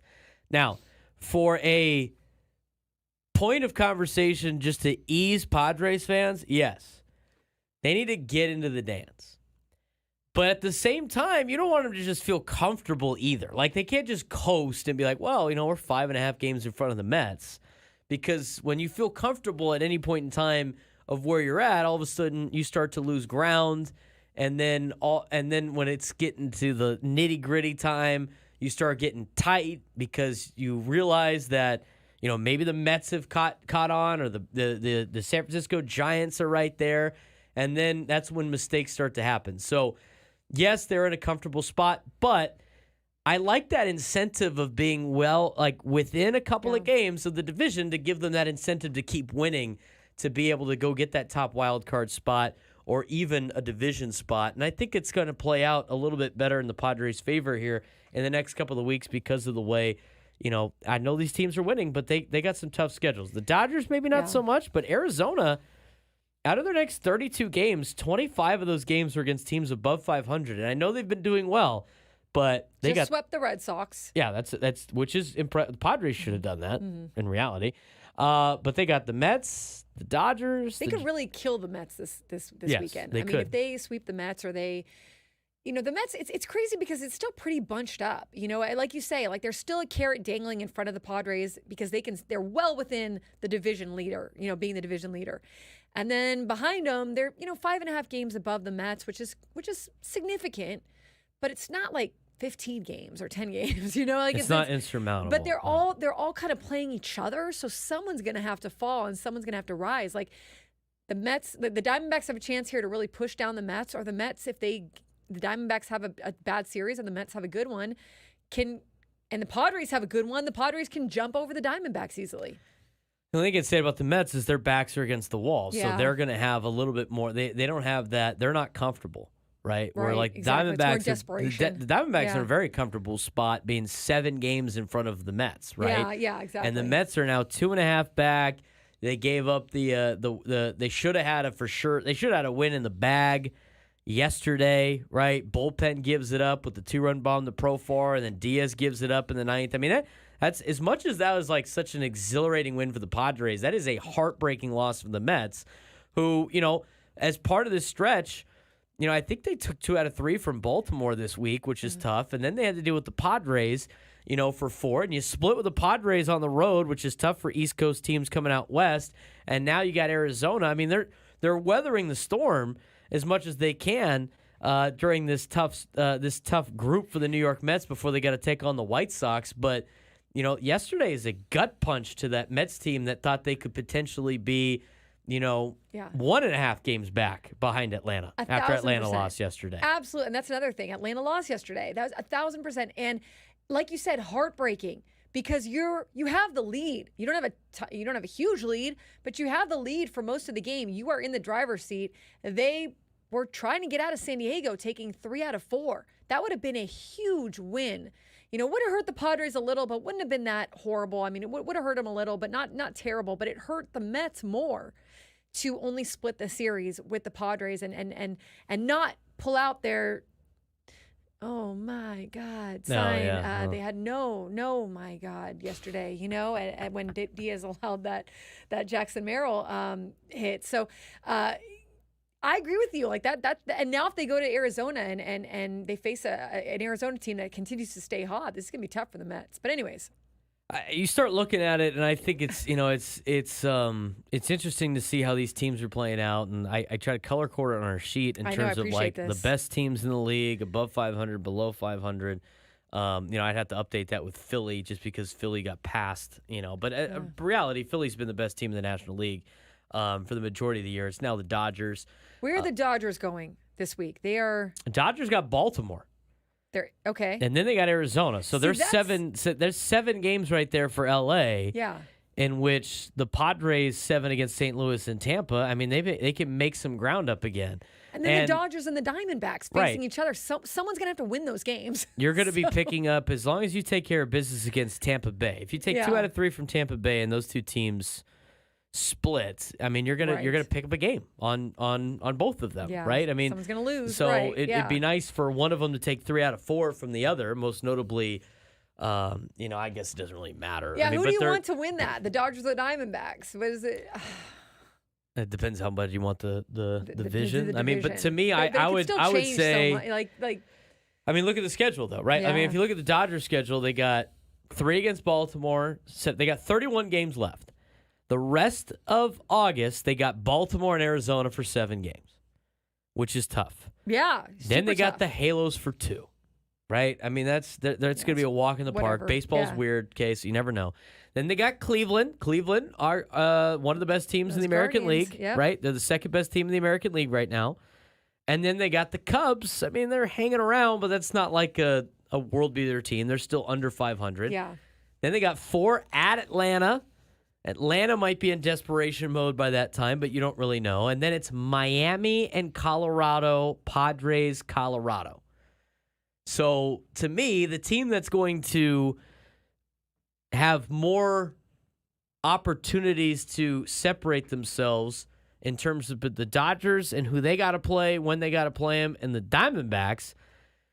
You really need the Diamondbacks to do some damage against the Dodgers if that's what your goal is the division. Now, if you're going to take Craig's philosophy of until you're 20 games above 500, don't worry about it, then the Dodgers could do you a favor, take 3 out of 4 from Arizona. Padres do well against Tampa and St. Louis, and all of a sudden you're back in control because the division is just icing on the cake. And, you want that top wild card spot so you can host the wild card playoff. I think that's a different way to look at it. And honestly, I don't think either way is right or wrong. I think it just depends on what your perspective is. Do you want to hold out all hope for the division, or do you want to play it safe and be like, we want the top wild card spot? That's how your rooting interest may go. But the reality is it's going to be a win-win for the Padres as long as the Padres can win the series in Tampa. As long as they take care of business. The only situation in which this doesn't turn out well for the Padres is if the Padres don't take care of business on their own, and it's just kind of like the standings kind of remain the same because they're all dropping, So Jocelyn in the chat says, I want both the Dodgers and the Diamondbacks to lose all 4 games. Is that possible? Yes, No. I think it's not Yeah, possible. can both but teams lose? I think I think everybody would agree with that. But no, I think, look, I think here's what I think. Like, you need to make it you want the main goal is to make the playoffs. However you get in, however that is, just get your butt into the playoffs, right? I think they're in a safe spot right I think they're in a safe spot. I think you play to the best of your ability, and this is what they want to do, right, heading into the playoffs,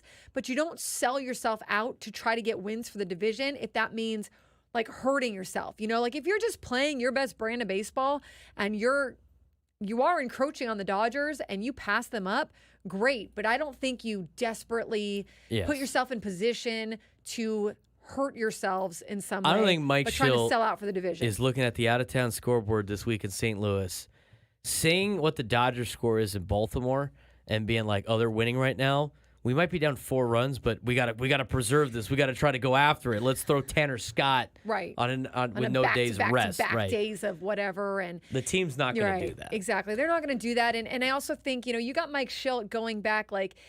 This is what Derek was talking about in the interview. Mike Schilt is going to want to win these games in St. Louis. Okay, he's got this series circled for sure. sure. He's going to act like he doesn't, and he's going to play it off in his pressers. He wants blood on these series, on this series. Okay, and so the Padres are going to go in there and try to get that done for their manager. Try to win as they have been. But yeah, I mean, like there are some here, Braden. I think you illustrate it really well. Like.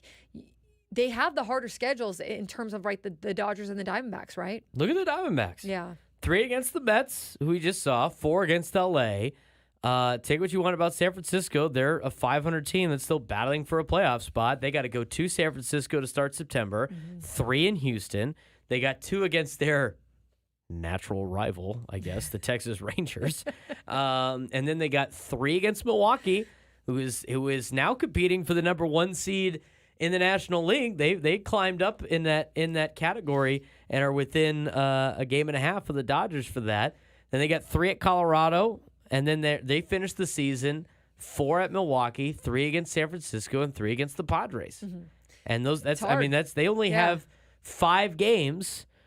They only have 5 games against teams that are below 500. The rest of their 30 games are against teams above 500. I mean, that's a tough road for the Arizona Diamondbacks. I will say this too, is because people are freaking out about Diamondbacks and Dodgers aren't losing, and the Padres had a couple of rough games here and there. Padres are on tonight is game 11 of 18 straight. So that's going to put it out in a time of the year where it's tough playing baseball because it's late in the year, it's hotter than the sun.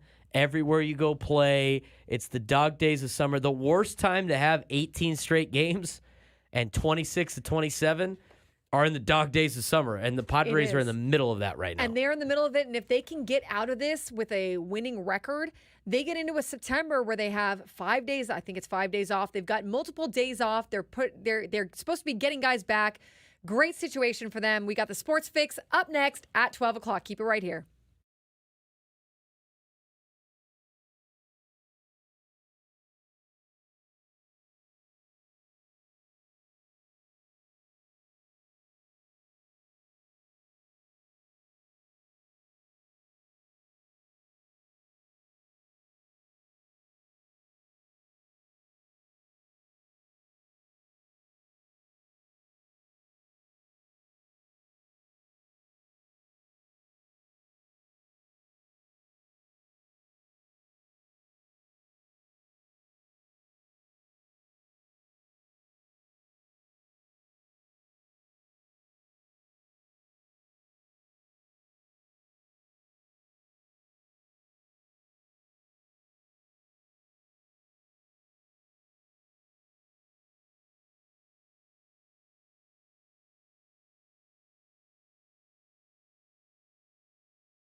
12 o'clock on a Monday. Welcome back into Annie and Elsten. Annie Heilbron here, joined by Braden Soprendant, Craig Elsten out at a charity golf tournament. We're going to be taking you through all the way to 2 p.m. and then followed by Gwen and Chris, Matt Scraby. And then Matt Scraby is going to take you with the Padres pregame show. Padres baseball on at 4:45 today. So an early game for everyone as they take on the Cardinals in St. Louis. But we've got a lot to get to in the world of sports. Sports Fix right now.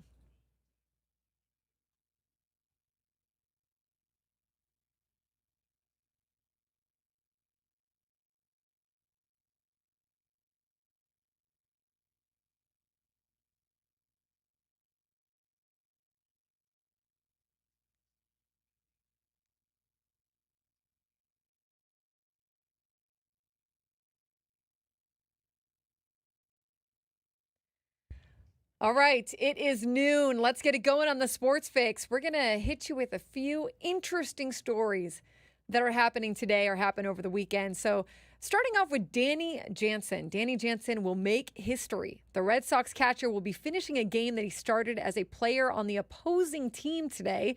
In doing so, Jansen will go down in Major League Baseball history as the first person to play for both teams in the same game. So let me set this up a little. He was playing for Toronto on June 26 when the game was suspended in the second inning because of heavy rain at Fenway Park. Before the game was halted, Jansen was at bat for the Blue Jays. A month later, he gets traded to the Red Sox with the team hoping to make use of his right-handed bat, strengthen its catching core. And today, 2 months from the original game on June 26th, play will resume, but this time, Jansen will be behind the plate and in a Red Sox jersey, and the Jays will have a pinch hitter in Jansen's place. Braden, on the spectrum of baseball is weird, where does this fall for you? As weird as possible. It's never happened before, and that's always been like something in the back of my mind at the trade deadline on something like, well, when you see these, it's the makeup is not until August, whatever, and then you're just like, oh, wouldn't it be funny if that guy got traded? Yes. And then had played the team, or they switched the sides after the long rain delay? This is the coolest thing that could potentially happen in baseball. I'm sure the official scorekeeper's scorecard will be into the will go to Cooperstown and be part of the Hall of Fame, but what a crazy story. I love it. Yeah, you're going to have to put like an asterisk on the scorecard, like player traded, and now he's on the defense and, or on the other side. But yeah, I love it too. It's just it's a baseball's weird story, but it's a baseball's cool story because people were like 100%. waiting for this one, right? Okay, the Detroit Tigers set the Chicago White Sox to their 100th loss with a 9-4 victory yesterday. Chicago will fall short of the all-time record held by the Cleveland Spiders, of course, who finished 20 and 134 in 1899. Ye old days of 1899 baseball. We were not alive. What a great time. What a great time for all of them. But the Tigers are the second fastest the White Sox are the second fastest to reach 100 losses in the modern era. Only the 1916 Philadelphia A's, who are 29 and 101, reached 100 losses in fewer games than the White Sox. Do you think that they are going to hold this record for a while, or do you think that there's another team that's going to encroach on this 100-loss record faster than they did this year? I mean, they're the second team to, they're I still. hope not. Yeah, I hope not either. I It's hope bad for not. baseball. It is Yeah. bad for baseball. These teams should be competitive. It should be it's a big reason why the NFL is king for a lot of different reasons. One of them being that all the teams are good and relatively evenly matched. Yeah. And in baseball, you play so many games. I mean, for the White Sox are just so bad. It's just you can't even explain how bad they are. So 100 losses by August 25th is ridiculous. So hopefully that's not the case. I think about that is so hard to do. It is. It's like you think luck kind of helps you out a little bit on that. It's just hard. It's an accomplishment. It's hard to do. I mean, if you tried to do it, you couldn't do it. You couldn't even do it if you tried. Like a lot of times, no, Braden's right. Like a lot of the times, the game would just go your way somehow. And, you have enough. These are all still major league players. There's enough. I know it seems like they have no talent, but they do have talent. There are talented players on this team. it's not going well for them. I Just kind the of sport of baseball. just the sport of baseball. Like you would just think that you get a hit here or there or something, an error that helps you out or whatever. Right. Weird things happen. That's why it's like, I don't think it will ever happen. I don't think it. Tyler in the chat, I think, though, has a good point. 2025 Sacramento A's are going to lose more, or they'll die of heat stroke before the 7th. I hope they don't die, Tyler. But yeah, I think the Sacramento A's might. Those new California rules for the high school kids, is that going to apply on the heat index for the major league games? Right.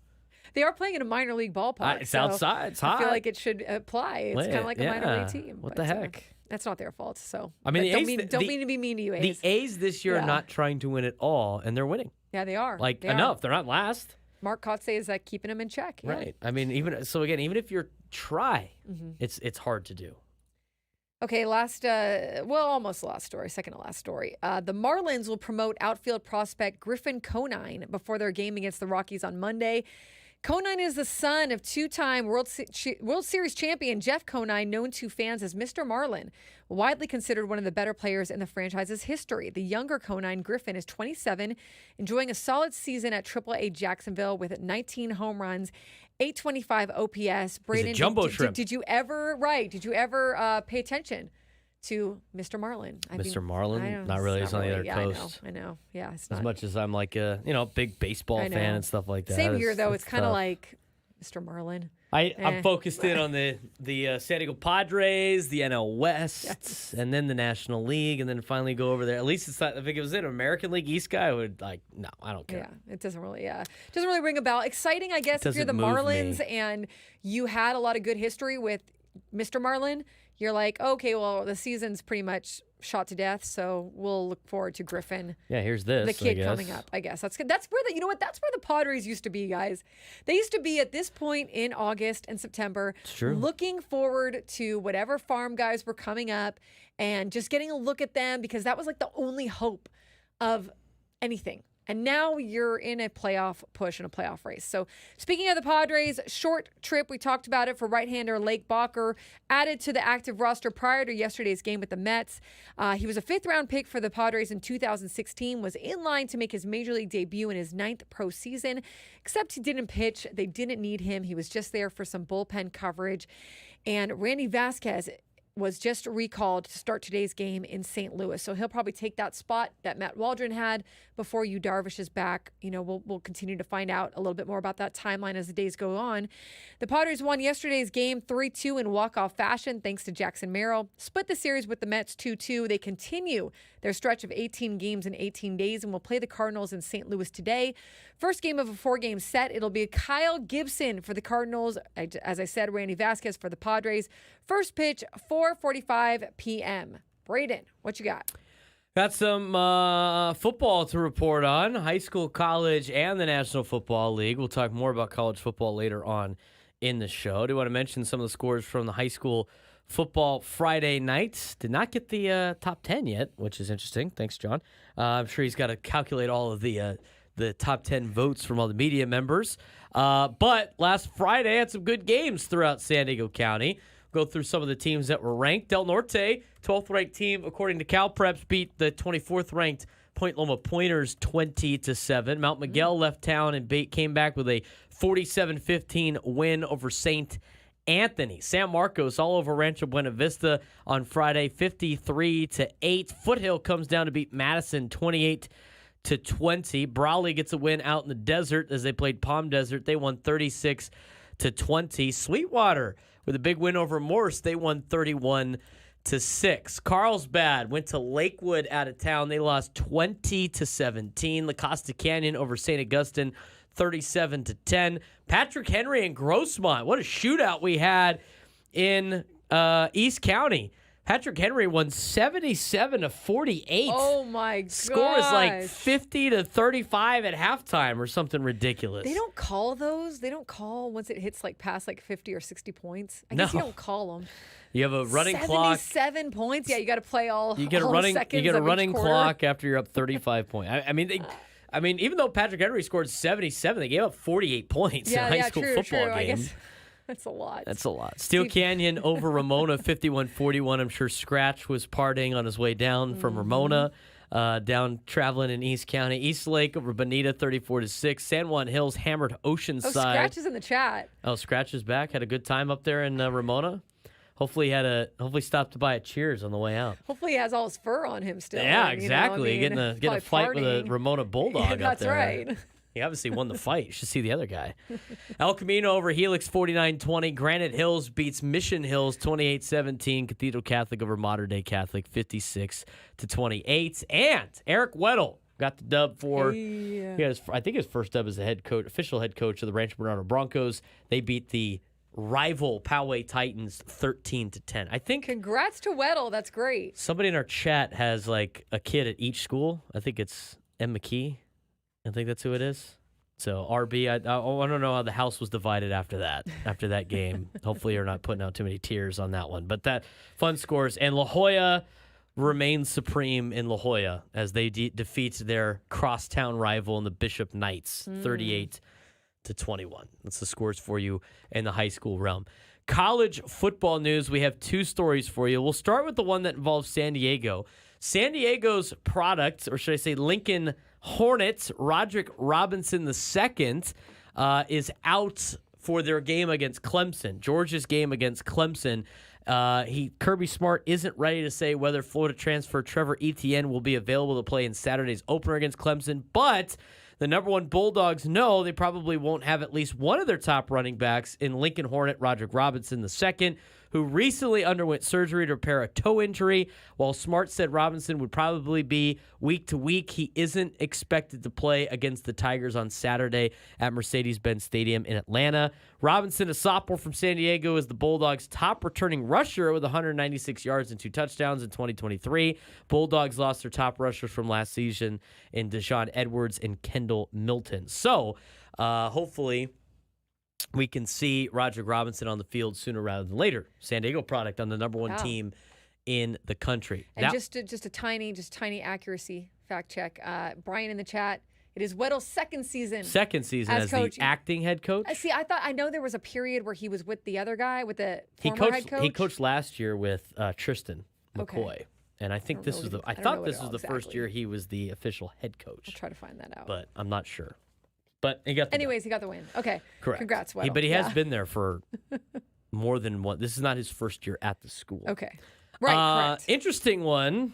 And we have had, on previous shows, have had this columnist, Sean Keeler, on the show in the past. He's a great interview. We might have to get him on because Colorado has banned him from asking questions of football coach Deion Sanders or other members of the football program, the school confirmed Friday. Sean Keeler doesn't beat around the bush when he criticizes. He the CBS guy that got? No. This is a different guy. This is a guy that writes. Sean Keeler, and again, I can get him on the show. He's a great interview. He's a really good guy. Because the first guy that Deion got into was a CBS top 5 or bottom 5 coaches, but he told the CBS reporter, "This isn't your fault. I don't have anything against you. Right. He had a problem with the national CBS and then CBS coverage. The poor local CBS affiliate guy had to had to deal with Deion's crap. Sean Keeler's a columnist for the Denver Post. Again, he's been on these airwaves before.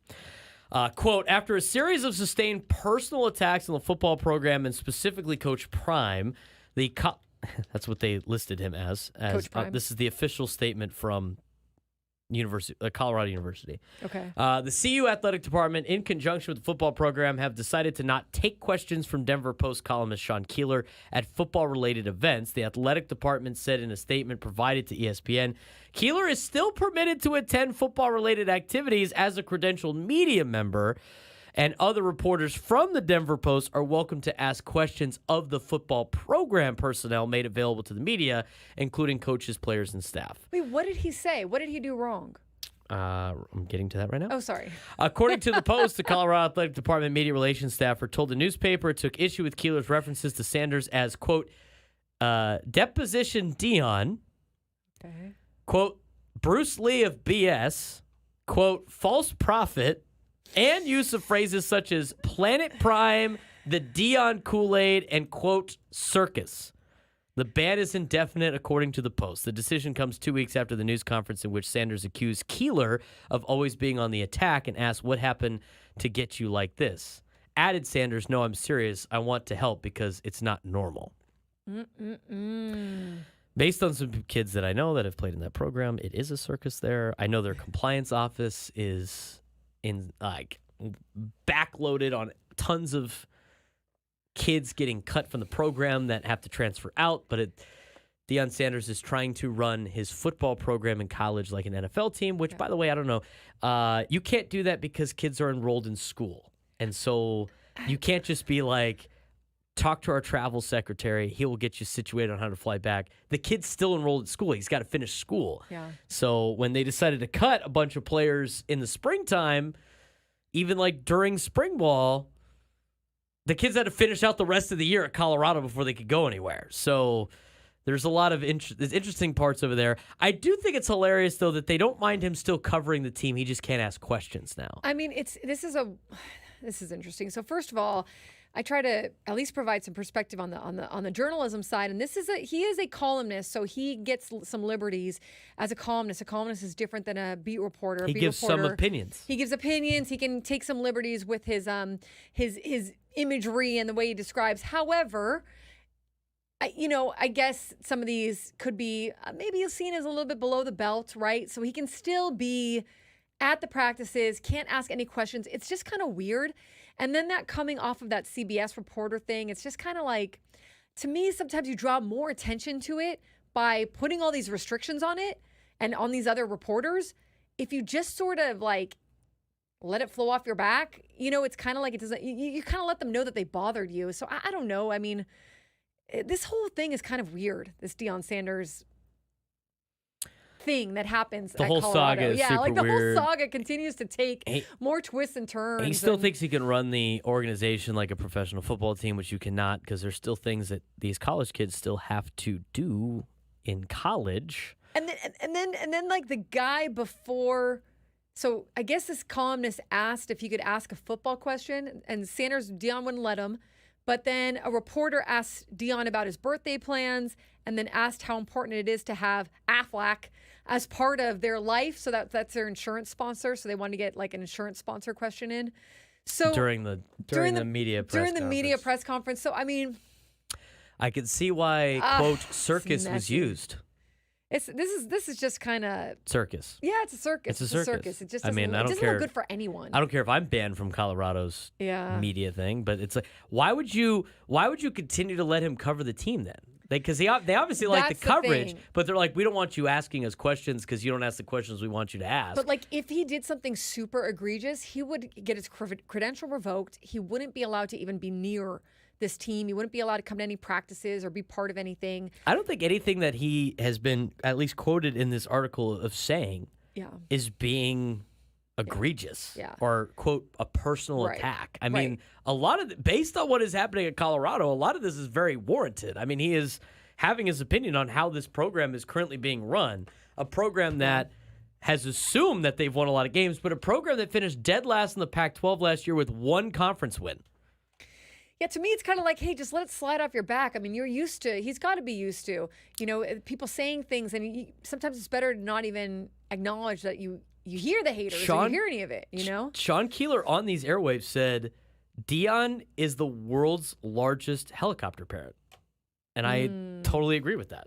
That's like, if his kids weren't part of the program, it's a little bit different. Yeah. So I think it's going to come to a head very soon. It's going to keep going. This is going to be entertainment from here on I think we got to get Keeler on. Okay, let's get I'll put the call in.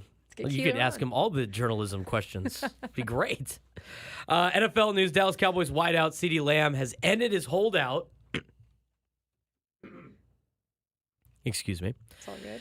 And agreed to a 4-year, $136 million deal that makes him the second highest paid non-quarterback in NFL history, sources told ESPN's Adam Schefter on Monday. Deal includes $38 million signing bonus, largest ever given to a wide receiver, $100 million guaranteed. Lamb was set to play the 2024 season on the $17.99 million fifth-year option of his rookie deal and become a free agent after the season, but the Cowboys were able to lock him up through the 2028 season with the new deal. Is this a good deal for the Cowboys, knowing that they still have to sign Micah Parsons and Dak Prescott, or did they spend too much money on a receiver? How much was it? Sorry, I keep asking Braden questions when he's $136 million on a 4-year deal. I mean, do the Cowboys? I feel like the Cowboys just continue to find money, but they do have they do have to stay within reason, right? Like they've got to figure out the rest of their roster. So it's not like baseball. I think they maybe. I think maybe it sounds like as long as they can sign Micah Parsons. If they can sign Micah, then yes. Then it's good. I think it's fine. Yeah. Because they have to sign Micah, CD, and Dak. Micah's a big deal, right? How you would do it if you want to be a successful team, you sign the defensive lineman who's the best, or defensive everything, who is the best defensive player in all of the NFL first, and then you sign your quarterback because you can't not have him and be in quarterback hell. And then the last guy is CD. And if you can only sign 2, the guy I'm not signing is CD. And that's the guy that they signed first. They probably got it done the easiest with him because he's like, heck yeah. Like, that sounds good to me. Right. I'm not a huge favor in I'm not a huge favor in signing receivers to mega deals because receivers in the National Football League are a dime a dozen, unless the guy's like Calvin Johnson. And there's a very small list of guys that would be the Calvin Johnson, Jerry Rice type player that is the big impact guy. You do got to lock down the other guys, too. You got to make sure that, you've got the core set before. Your trenches have to be legit. Your trenches, you got to have a quarterback. Especially in this day and age, you got to have a quarterback. If you have a good quarterback, they'll make. I mean, look at the receivers that Mahomes has had. Right. I know he had Tyreek Hill. He went without Tyreek Hill. He'll make it work. And I know he's got the tight end. And I mean, last year the receivers for the Chiefs weren't like the best. No. They were good, but they were the best. Good quarterback. I mean, Tom Brady did not have a lot of weapons in New England. Right. For the majority part of his career. I mean, the great ones do it. The great ones figure it out. The great ones are able to connect with their receivers and make a receiver look good. And the receivers can make the quarterback look good, but it's like you got to have that pretty much in place before you start signing the big receiver deals. Phillip Rivers went down to Houston with Sehi Ajera-Tutu as his number 1 receiver, and they won. Man, and Sehi got 3 touchdowns. And I'm pretty sure in the post-game press conference he said, I just learned Tutu's name about five minutes before the game started. I remember that. There was times that he had no one. Nothing. Injuries out there, whatever. And he was throwing in guys that just came up off the practice squad and still winning some of those games. I have to get Sean Keeler on. I got to hear the drama. He's a pretty good interview. I'm going to have to put the call out. I mean, I don't know why you would continually. Why would you give him a credential still and just be like, you can't ask questions? That's weird. Is that what we're going to in sports media? I mean, right. Let's not give anybody else any ideas here. You can just stay silent. You can just sit there quietly. You can watch the whole thing, but you can't ask any questions. Why even have a press conference? Yeah. I mean, Colorado at this point should just have a closed press conference just with their own employees and just have propaganda. I mean, who's challenging them on that? I think at this point, after the thing happened with the CBS reporter, and like Dion said, it wasn't this guy's fault, but he's part of the network, and he didn't want to answer any questions from him because of what the list that CBS put out. Then you have this columnist guy. You create a culture, which is probably fine with them. You create a culture where no one wants to ask really any questions or say anything all that derogatory because everyone's so sensitive. It's really nothing different than any other football program that has been criticized over the years or any other program that's been criticized. I mean, it's one thing if you're going like super, something that is like racially informed or something derogatory about a family member, whatever, but if it's just typical stuff, which it sounds like it is. They look like typical columnist stuff. I've seen Nick Canepa write some stuff that yes. is more insane than that. Yes. Not saying it's wrong, but that's what columnists do. Right? They got to get their that's what a column is. He's not the beat writer. And it's not a great idea. Adam in the chat says he still has his news outlet to write. I tell you what, that the pen is mightier than the sword a lot of times. And when they still have the ability to go to the newspaper and write stuff and put it out there, you got to be careful with how much leash you put on some of these people because they'll put it all out there. They'll put it out there like this is what's going on, and it'll be in print and recorded in history for everyone to see. Yeah, Sean Keeler is savvy enough where I'm sure he's going to be able to come up with some great stuff. And by the way, he probably doesn't have to drive up to Boulder to do it. He could probably watch him on TV and still write the same columns. If Dion doesn't have a fantastic season, where do they go from here? Oh, they'll keep Dion forever until he leaves. They're making so much money right now. This is the most talked about Colorado's been since they won a national championship in the 90s. They didn't have the great season last year, right? No, they were bad. I mean, their biggest claim to fame was TCU got complacent enough to go to the national championship game and laid an egg at home. and then they they barely beat Colorado State, and they beat Nebraska, who's been terrible. And then they go to Oregon and got run out of the building against the Oregon Ducks. But you think they're still enamored with him, or do you think that like the rust is like kind of oh, showing through a they're little bit? still in the honeymoon phase in Colorado for Okay. sure. I mean, Colorado football's season tickets are sold out. Oh, okay. They were awful. I mean, they're been making money. awful Yeah. until Yeah. he showed. I mean, it's not like they're not much better now, but But they're selling out games. There's Selling out high games. interest. It's on nationally, right? He's Hey. big news. they're in the Big 12 now, though. I mean, they got they start the season with North Dakota State on Thursday. North Dakota State's an FCS team. North Dakota State's the best FCS team like in the last decade. They almost went. They haven't won the last couple of years, but they are good enough to beat a D1 school, and that's I could see North Dakota State beating Colorado. Then they got Nebraska with Matt Rule's second year as the head coach. They're expected to be a lot better.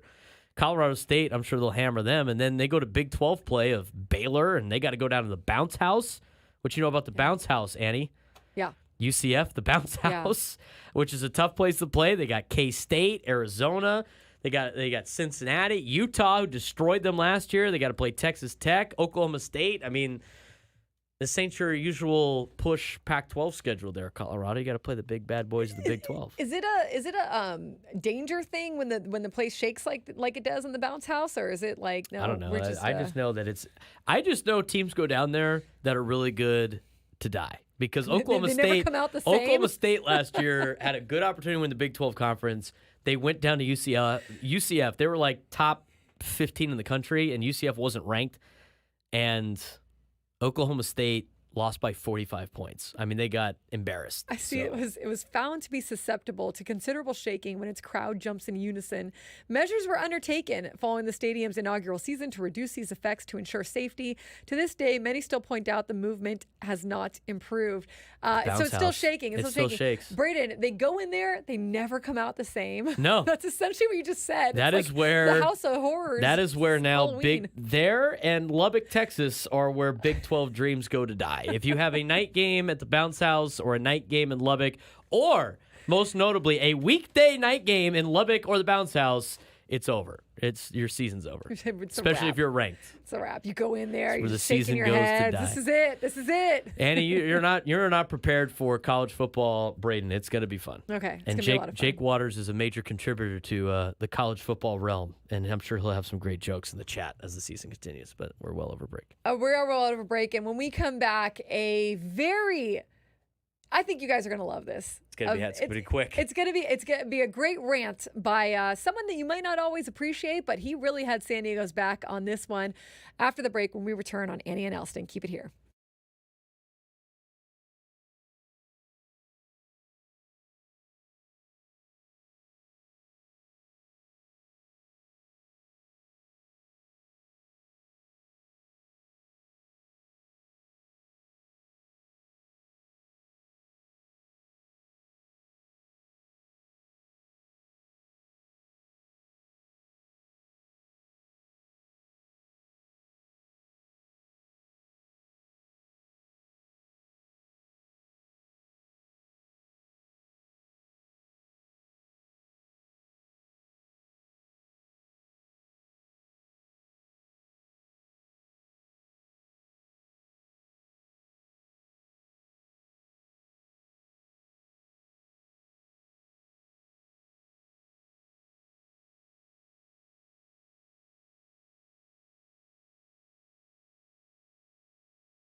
12:33 on a Monday as we bring you back into the Annie and Elsten show. Annie Heilbrunn here, joined by Braden Suprenant.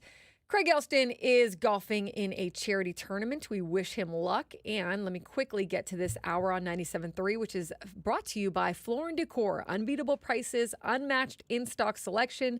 Floor & Decor has more styles of laminate, vinyl, tile, wood, and stone for anyone looking for the right look at the right price. Your next beautiful space is at Floor & Decor. Floor & Decor, unbeatable prices, unmatched in-stock selection. So this popped into my timeline over the weekend. Little bit of a rant by one Mad Dog. What's his name? Chris Russo? What's his name? Chris Russo. Okay, I always call him Mad Dog. I don't even know how they got into it, Braden. I don't even know how it came up. But he had some words to say about the former NFL team that used to be in San Diego Chargers.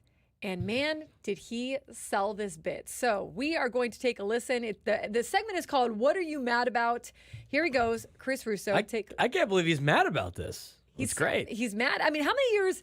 We'll react to it after the break. Let's just hear him out first. I was driving in here. This is in downtown Los Angeles this morning at 6 o'clock. And I was looking at the city, and I asked a couple of people when I got out of the car. I says, "Does anybody care about the Chargers here?" And I love the Chargers, but the Chargers have, look at all the other fan bases. The fact that owner, Spanos, decided to move to L.A. to rent a stadium. Look at this. They never have a home game. This is a joke. Why are the Chargers playing football in Los Angeles? They should be in San Diego. I know I'm a little late with this. They can bring George Hallison and Lombardi. I don't care about Harbaugh. Nobody cares. They have no fan base. Nobody in L.A. cares. They care about LeBron. They care about the Dodgers and a little about the Rams. They don't even care that much about the Clippers, and they got their own arena this year.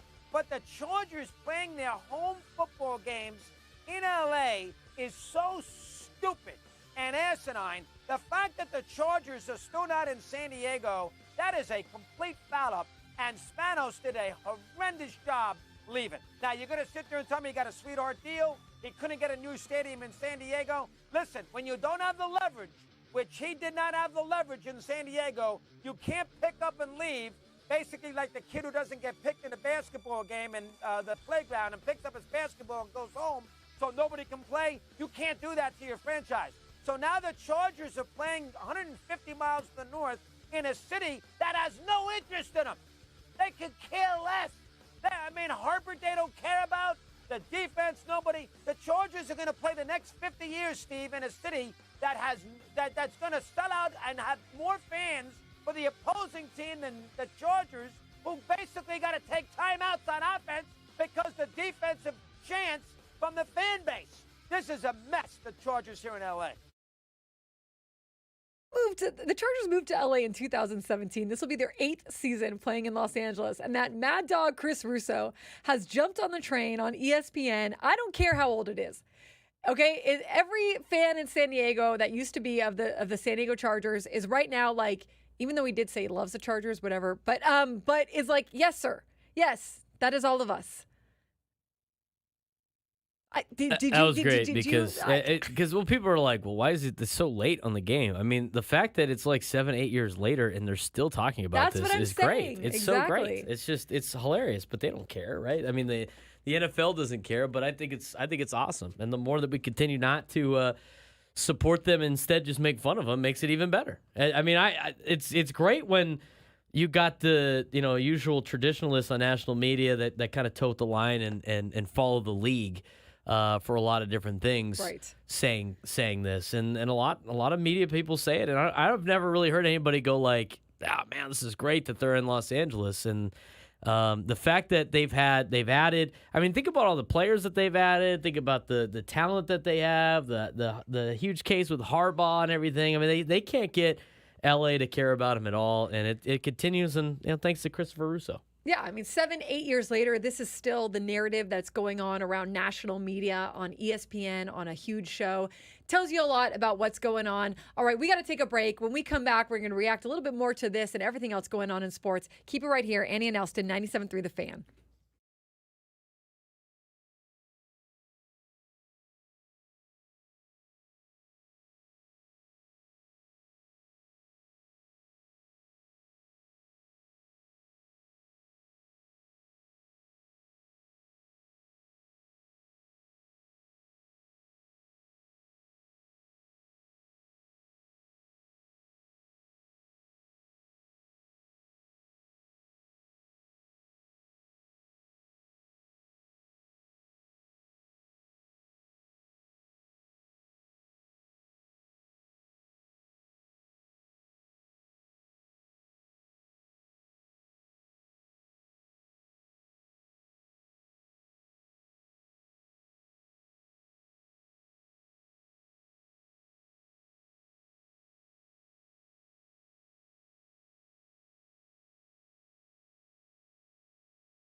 Bringing you home on a Monday, 12:44 p.m. Annie and Elsten on 97.3 The Fan, San Diego's #1 sports station. I'm Annie Heilbrunn, joined by Braden Suprenant. Craig Elsten out on a charity golf tournament. He'll be back tomorrow, though, and we'll take you through to 2 o'clock. Turn the reins over to Gwen and Chris, who will then pass it on to Matt Scraby, who's filling in for Sam Levitt on the Padres pregame show. Braden, you're going to be actually calling a game, right, tonight, not to... Yeah, USD and San Diego State men's soccer at Torero Stadium. Last year it was a 1-1 draw at Snapdragon when San Diego State hosted. This year, see what happens. USD tied Duke, ranked Duke. City championship? Championship, yeah. Yes, I think that's what they call it in basketball, which we haven't seen in a long time. But yes, USD, San Diego State, always fun when two of the local D1 schools get together in any sort of capacity. All right, well, let's reach in and let's grab onto a few national headlines that happened over the weekend. We just talked about the one that happened with Chris Russo and the San Diego Chargers. And again, I thought the point that he made too about the Padres, like, look at what this city has become with the Padres taking over, having good seasons, investing in their team, investing in their ballpark. Look at what has grown out of that. I think that was like a big point to take away from that whole national narrative that was kind of happening, or narrative kind of rant that was going on. Another thing that happened with the Chargers over the weekend, which I just thought was funny because you, like me, have been around a lot of NFL players.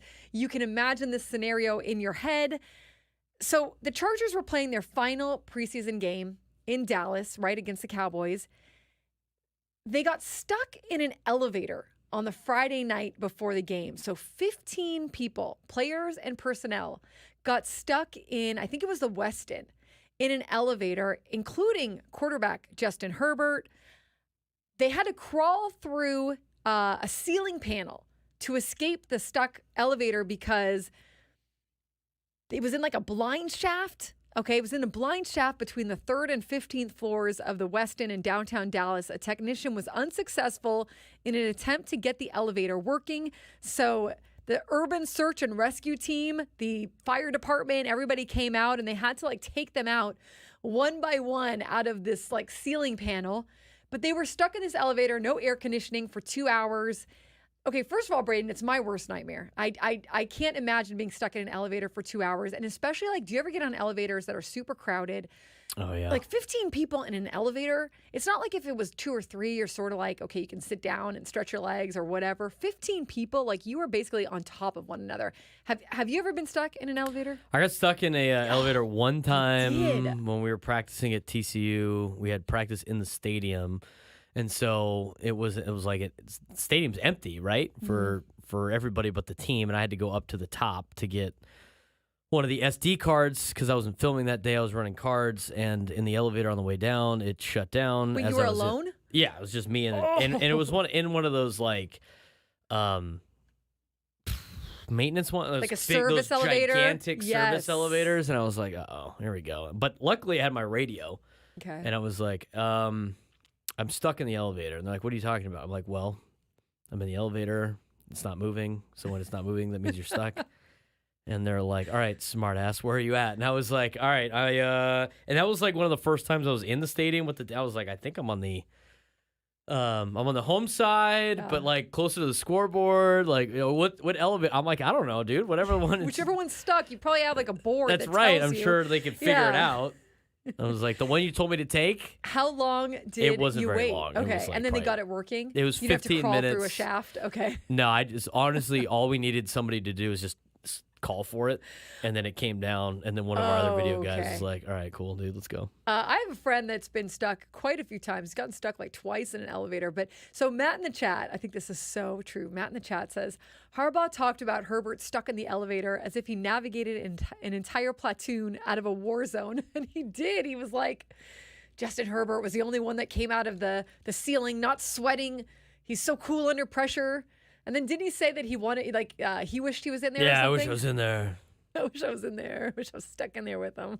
What a clown, dude. That's such a clown comment, as Bryce Harper would say. It's a clown comment, bro. Do you think that he made the elevator get stuck just for like a bonding moment? You know what? I saw that somewhere. I'm going I to saw teach that. these guys metal. They're going to learn how to face adversity. I saw in the college football Reddit Twitter account. They were like, wouldn't put it past the Harbaugh to to ask for this to happen, just to do some team building. Yeah. So I could totally see that trust happening. activities happening here. I can imagine that being miserable. We played when you play Texas Tech, Lubbock only has one hotel that's big enough for a college football team. I forget what it's called. I'd have to look up what it's called. But it's like a 3-story hotel. And in that hotel that everybody stays at, it's got one elevator. Oh. And the one elevator fits about 4 video staff size people, 4 to 6 video staff size people, probably like 2 linemen. And I remember we were going up the elevator to, I think we were on the 3rd floor, and one of the video guys was like, we're going to have to get up earlier than we usually do. And I was like, what are you talking about? He's like, how many trips do you think this thing's going to have to take to get our offensive line from the 3rd floor down to the bottom? And I was like, oh, yeah, you're right. We ended up taking the stairs in the hotel. Yeah, you got to use the stairs in that situation. Oh, man. But it was rough. I was like, dude, this is a place, the Lubbock, Texas. One elevator. That's it. Yes. Oh, here it is. Here it is. It's called the So MCM Elegante Hotel and Suites. Was the only hotel big I feel like enough. there wasn't a lot of suites. No, I did not. I definitely did not have one of the suites, but it was the Elegante, the MCM Elegante Hotel and Suites in Lubbock, Texas, which you can book for $100 a night right now, currently in Lubbock. If anybody wants to go to Lubbock, Texas, nobody ever wants to go to Lubbock. But yes, that is the hotel that's big enough for everybody to stay at, and that was the case. And we were like, all right. We were in the elevator kind of cramped, as you like kind of described. There's like 6 of us, and we're sitting there going like, there's like D1 football players have to make it through this. Oh, yeah. There's big guys. It's massive. Big guys, massive guys. Okay, that's an interesting story. The St. Louis Cardinals, I didn't get a chance to ask Derek about this on our call, but they had to switch hotels at like 3 in the morning, 4 in the morning. Last night? No, the night before, before their final game against the Twins. So 3, 4 a.m. local time, because there was a leak discovered at the hotel they were staying at, and the water like main pipe thing broke or some kind of leak, and they had to move hotels like 3, 4 in the morning, and yeah, that's crazy too. I mean, at that point, you're like, you might as well just go sit in the lobby and like take your stuff down, but. I don't know. These are players, and we went up on Friday night. We played Oklahoma State my junior year. Junior year, we stayed in Oklahoma City. Yeah. Okay, nothing to stay in Stillwater. Stillwater's by itself. Another place I wouldn't recommend going. And so I drove up with the video staff was on the early crew, and we went up to Oklahoma City. And in Oklahoma City, we stayed at the Crown Plaza that Baylor was scheduled to play at the next week, or scheduled to stay at the next week, and West Virginia had just stayed there, I think, 2 weeks prior. And we get to the Crown Plaza, and we're going to check in, and the rooms aren't ready for us yet. And then we quickly realized the rooms aren't ready yet for any of our gigantic traveling party. And we're like looking around, and they're like, oh, it's going to be like, it's about like 20, 30 minutes. And we're like, okay. And then my boss calls, and he's like, oh, why don't you go guys get lunch? And he calls, he's like, yeah, it's going to be some hours. And the other team, and our team's showing up here shortly. So we got to start getting some rooms ready for the hotel, because they're not prepared. And apparently they had people quit, and they only had like 2 guys on staff for the entire Crown Plaza in Oklahoma City. Oh my gosh. And so like we had managers making dinner. We had managers stirring Gatorade. We were setting up the meeting rooms. We were setting up, trying to make beds. It was like a nightmare scenario for our D1 college team. And that is not fun. And it was such a terrible play. They didn't have any food, so then we had to they had to double up on the per diem. The only thing in the parking lot at the Crown Plaza was a Sonic and a Hooters. And so guys are coming back with all this takeout food. I just got the wings. The night before the game. Wings. Yeah, I just went for the wings. There's a Dave & Buster's across the street. And so everybody was on their own for food. It was such a nightmare. They called Baylor, and they were like, don't stay here. And so Baylor was like, canceled, went somewhere else. And it's amazing the trips that you go on with teams and how it's never run smoothly. I mean, we talked about glamorous as it seems. We talked about Delaware State getting to Hawaii this weekend. It took them 4 different flights to get everybody out there after they missed the bus. It's not as much as like the pros have a glamorous like room they stay in. The travel to and from is not always as smooth as you think it is. Yeah, it's so true. This Cardinals one, I think it was Friday or Saturday that it happened. But you know what that's like. Just like what you were talking about with the Crown Plaza. Like you got players who are trying to get ready for a game who feel like this. It's super important to them that they go out there, they do their best to get a win or whatever, and half of them just can't even get food or a room or. Then you got fans watching the next day. Oh, it looks like they partied all last night. Yeah. It's like, no, they're eating buffalo wings at like 2 in the morning because food was out and they didn't have breakfast for us. So we had an hour bus. It's tough traveling. It's tough traveling on the road in college football. Not as glamorous as it sounds, although more glamorous for the pros than it is for college football. Although these days, gosh, with NIL and everything, who knows? All right, when we come back, we're going to break down the Padres and the Cardinals. We'll give you a preview right after the break here on 97.3 The Fan.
Final hour of the Annie and Elsten show as we take you through to 2 p.m. Turn the reins over to Gwen and Chris.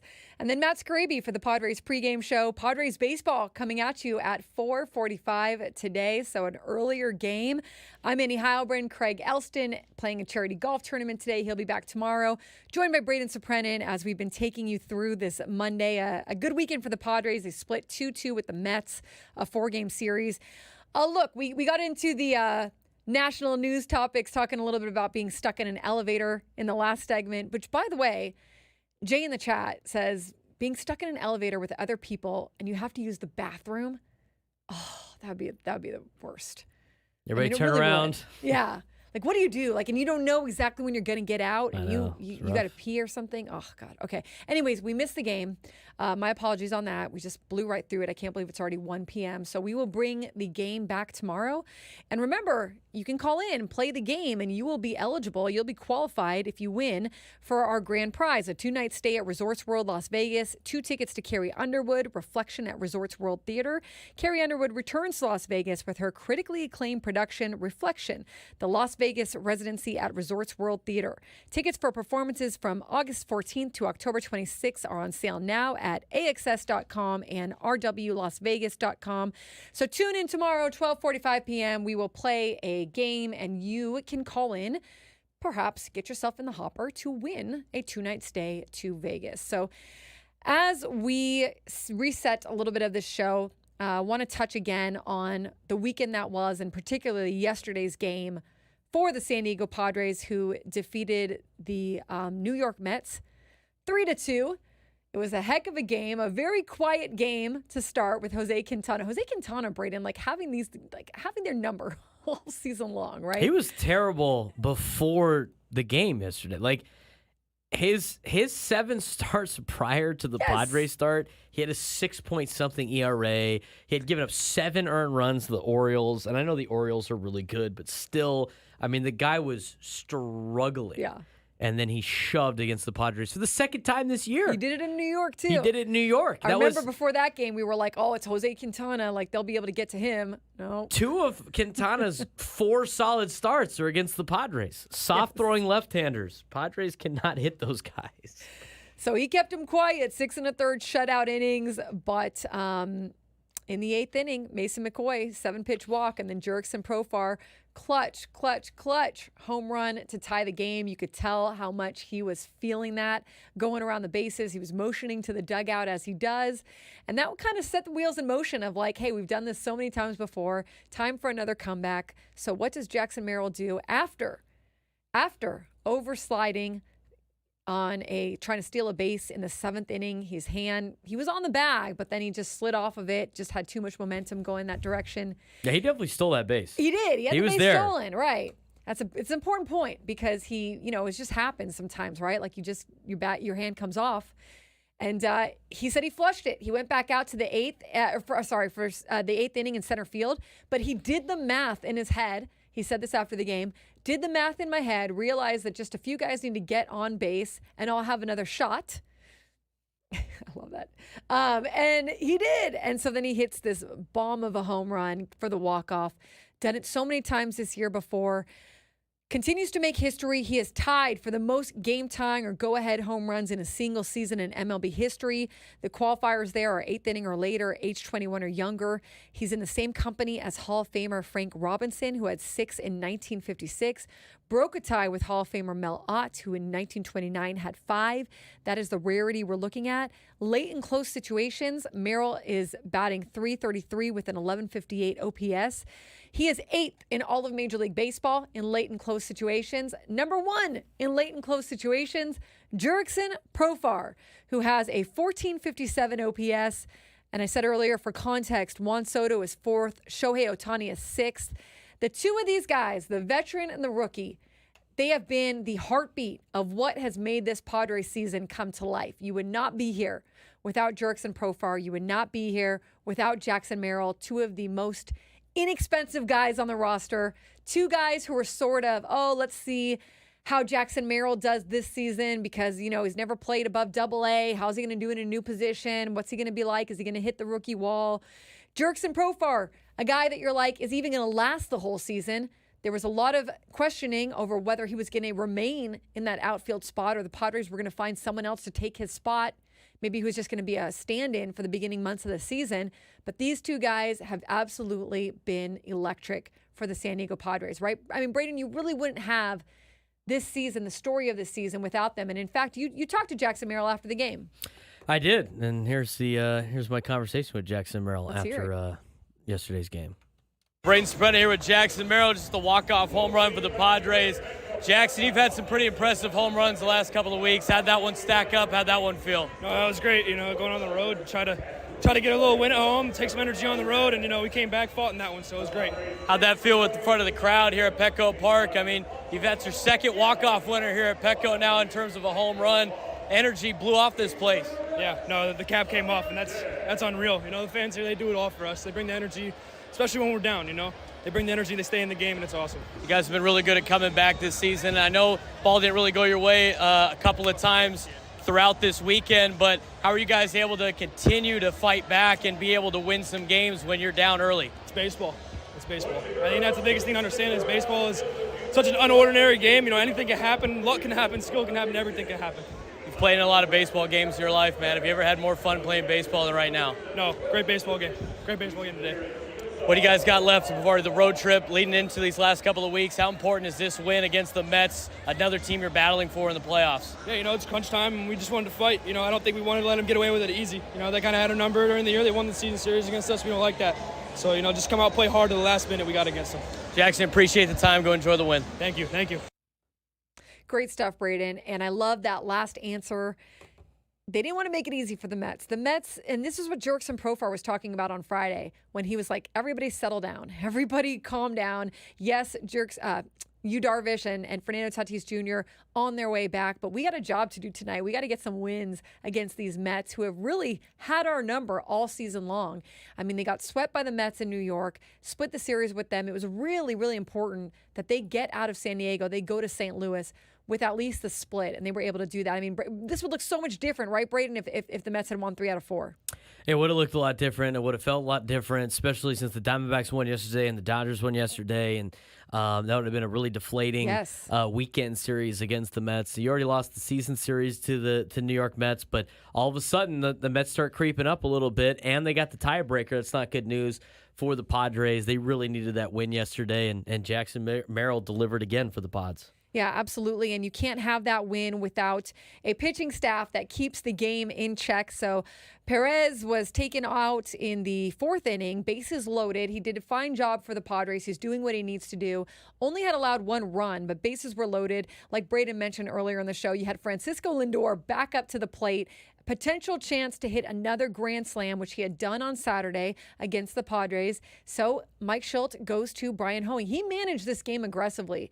And Mike Shildt said after the game, you can't do that every time. You can't, what they call chase the win, right? They were down 1-0 and then 2-0, and they chased that win, feeling like they could come back. They can't do it every time, but they did it yesterday, and it worked. Goes to Hoeing, who has been tremendous for this Padres team. He's able to get Lindor, I think it was a strikeout, right, for Lindor in that one. Don't quote me on that, but I think it was. In the second situation of Francisco Lindor in the 4th inning with the bases loaded and 2 outs and a one run lead for the Mets. Right, and that, I mean, he hits there. He even gets a hit and brings in 2. You're looking at a much different ball game, but Hoeing retires him, has only allowed 1 guy to score after 14 inherited runners this year. He's been tremendous for the Padres, a big pickup. So Hoeing, Estrada, Adams, Scott, and Suarez, bullpen just keeps them in reach. I think it was Adam who let up the other home run, but again, you're going to let up home runs. And if you're going to let up home runs, solo shots are the kind that you want to let up. I mean, Joe Musgrove says it all the time. You will live with a solo home run, especially if you're getting a quality start or a scoreless outing or, something that's keeping the offense with the ability to come back. It's just not as bad as it seems, right? So 33rd comeback of the season for the Padres, and they just keep it rolling. Doing a great job, obviously, and playing some good baseball, and they're doing it from every part of the order. I mean, unsung hero yesterday, Mason McCoy, working a walk. Yes. Right? I mean, getting himself on base. I mean, that's probably one of the unsung heroes of yesterday's game. We talked about Jake Cronenworth's at bat, seeing a lot of pitches before and ended up striking out, but Jackson Merrill being able to see those pitches on deck against a pitcher that he has never seen in Major League Baseball, hasn't had an at bat against. That's another one of those unsung heroes. Yep. The bullpen doing a phenomenal job of keeping the deficit the same. Jason Adam gave it the solo shot, and as you mentioned before, solo home runs don't hurt you. And the Padres proved that yesterday, but it was great to see the bullpen hang on to a deficit too, because you always talk about the bullpen and hanging on to leads, but you need your bullpen to hang on to a 1-run, 2-run deficit just as much as a 1 or 2-run lead to give your offense an opportunity. And even 2 days ago, the bottom half of the order, as I mentioned before, they got a couple rallies started to flip it to the top. Unfortunately, the top of the order wasn't unable to make the plays that they needed to make to help it out, but you're getting contributions from everyone on the team right now. Absolutely. And you've got two guys, like you said, you've got Bryce Johnson in there. You've got Mason. Is it Mason McCoy? I want to say Mason Wynn right now. It's Mason McCoy, right? Mason McCoy.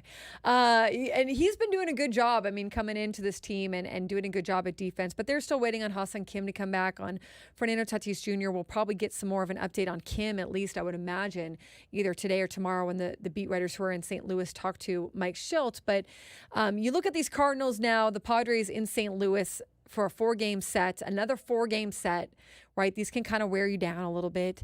It's going to be hot there. They're just going to have to, kind of get through that. And so far from these Padres, at least in the second half, they haven't really cared where they are, what conditions they're playing in. And you hear Mike Schultz say that all the time. Regardless of circumstance, our team competes, right? So they're not going to spend too much time on that heat. But they are going in there, and they're facing a Cardinals team. If you didn't hear the interview with Derek Gould of the St. Louis Post-Dispatch, we did it at 10:35 this morning. He was really good about what the Cardinals' struggles have been this year. Some insight from Mike Schilt. He covered him during his tenure when he managed the Cardinals in St. Louis. So he had a lot of stuff to say, a lot of good stuff to say, but he mentioned this offense for the Cardinals, really not good, been really inconsistent for them. They are hitting as a team 239 with a 311 on base percentage. Mason Wynn, their shortstop, I think kind of being their best, maybe their most confident hitter. Nolan Arenado had more of a resurgent month in August. He's done better, but he hasn't had the season that he's used to. Paul Goldschmidt, not at all having the season that he's used to. A 631 OPS for Paul Goldschmidt. You rarely see that from him, right? And then Tommy Pham hit the ground running hot when he was traded to the Cardinals, but then he's since cooled off. But gosh, Braden, you got to imagine Mike Schilt is he's gonna want to win these games. Oh yeah, he's gonna want to win the series. It's definitely circled on his calendar to go to St. Louis and do some damage against the Cardinals. I think Derek Gould put it really well in the interview that we had at the 10:35 mark this morning. But the Padres, managed by Mike Schilt, who is in contention for National League Manager of the Year. Yeah. Can go to St. Louis and really put the final nail in the coffin of the St. Louis Cardinals by taking 3 out of 4. I mean, St. Louis is already 5 games out of a wild card spot. They have the 4th worst run differential in the National League. The worst is the Rockies, minus 208. Then it's the Marlins at minus 184. The Nationals at minus 61. The Cardinals at minus 56. They've been outscored by 56 runs this season throughout the year. And it's not who you play, it's when you play them. The Padres played them early when the Cardinals were off to a better start. They're playing them late now when they've been struggling, 5-5 in their last 10. They did win yesterday, but they have not been that great of a baseball team, and a team that's got a lot of ailing veterans on it that traded away some of their younger players during the trade deadline. It's such a good point. And let me touch on the veterans in a second, but just to follow up on what you just said, yes, the minus 56 run differential. They rank 13th in batting average, 22nd in slugging, 18th in ERA, and 9th in bullpen ERA. They have gone 15-19 since the All-Star break. Like Braden said, they did a good job when they faced the Padres early. They took 2 of 3 from the Padres. But this is a different Padres team, and this is a Cardinals team that's just been inconsistent. And when you look at those aging veterans, like they have a pitching staff, and they got Fetty at the deadline, which was good for them. But they have a pitching staff of like 30-year-old guys, 30-plus-year-old guys, minus one. They're going to face this guy. What's his name? Palante. Palante, I think, is having He's the Irvine product. Is he? Okay. Yes, my buddy pitched with him at Irvine. Andre Palante. Palante. He's been pretty good for the Cardinals, but he's like their young guy. But the older guys have just been not that great, just kind of inconsistent. Some good starts, some bad starts.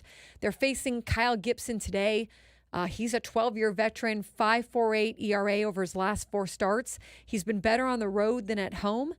But he did beat the Padres with 7 innings of 2-run ball at Petco Park in April. So, you get out there, you try to get off to a good start, but 4 games. What do you think, Braden? Splitting this one again is kind of worst case scenario, or you hope that they can take the series or take 3 out of 4. But if they split, it's not the end of the world. You hope they can split, is what I think you're hoping for. Worst case scenario would be going 1-3, and I think best case scenario is going 3-1. Yeah. I think you got to keep playing the tread water right now on this stretch with no days off. If they can go in there and take 3 out of 4, that'd be great, because then they'd win the season series over St. Louis after losing 2 out of 3 here. Plus, it would put you in a really good spot knowing that the Dodgers have tough games against Baltimore and Arizona, and the Diamondbacks have games against the Mets and then the Dodgers. This is a big week for the Padres where they can make up some of the ground that they lost last week by doing really well in St. Louis during 4 games and then going down to the Trop. Yeah, I agree. And Jeff Sanders in the UT had a nice note. I talked about this earlier this year that David Peralta also started his career off with the Cardinals, and he was a pitcher. And it was Mike Schilt who let him go and said it was extended spring training or rehab spring training or whatever that's called. And he said Mike Schilt was very businesslike at the time, and Peralta didn't speak a lot of English, but it was essentially like, we're not keeping you. You got to go.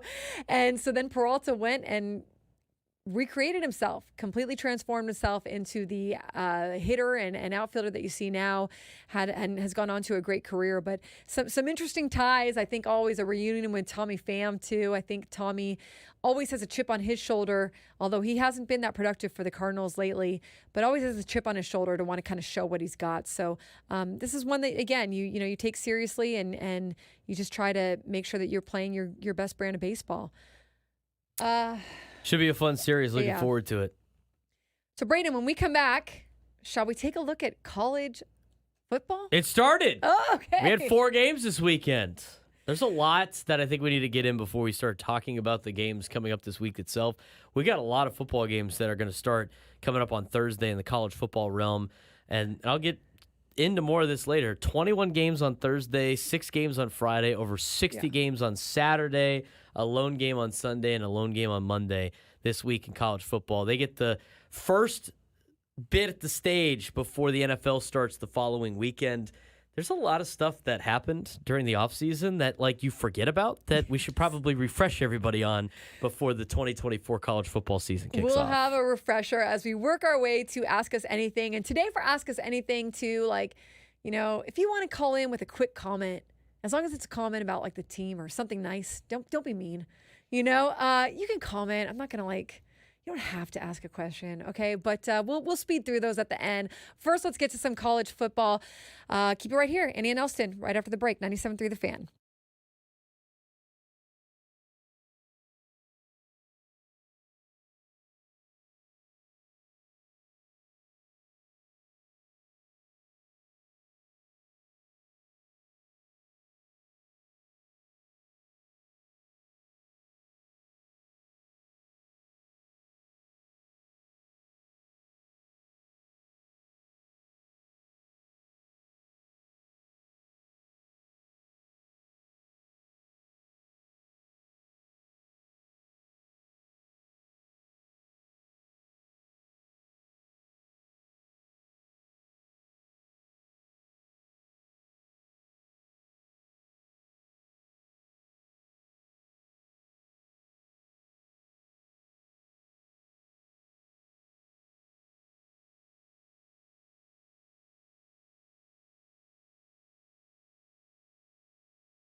Hey, wait.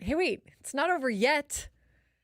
It's not over yet. We still have one more segment before the break, before we get to Ask Us Anything and close out the show. Welcome back to Annie and Elsten. Annie Heilbrunn here. Craig Elsten out at a charity golf tournament. He'll be back tomorrow, joined by Braden Soprano. Want to thank everyone who has stuck with us today as we've covered quite a bit here on this show, talking about everything Padres, everything that happened over the weekend, as well as a lot of good stories going around in sports that also happened over the weekend. But Braden, college football is back. It is going.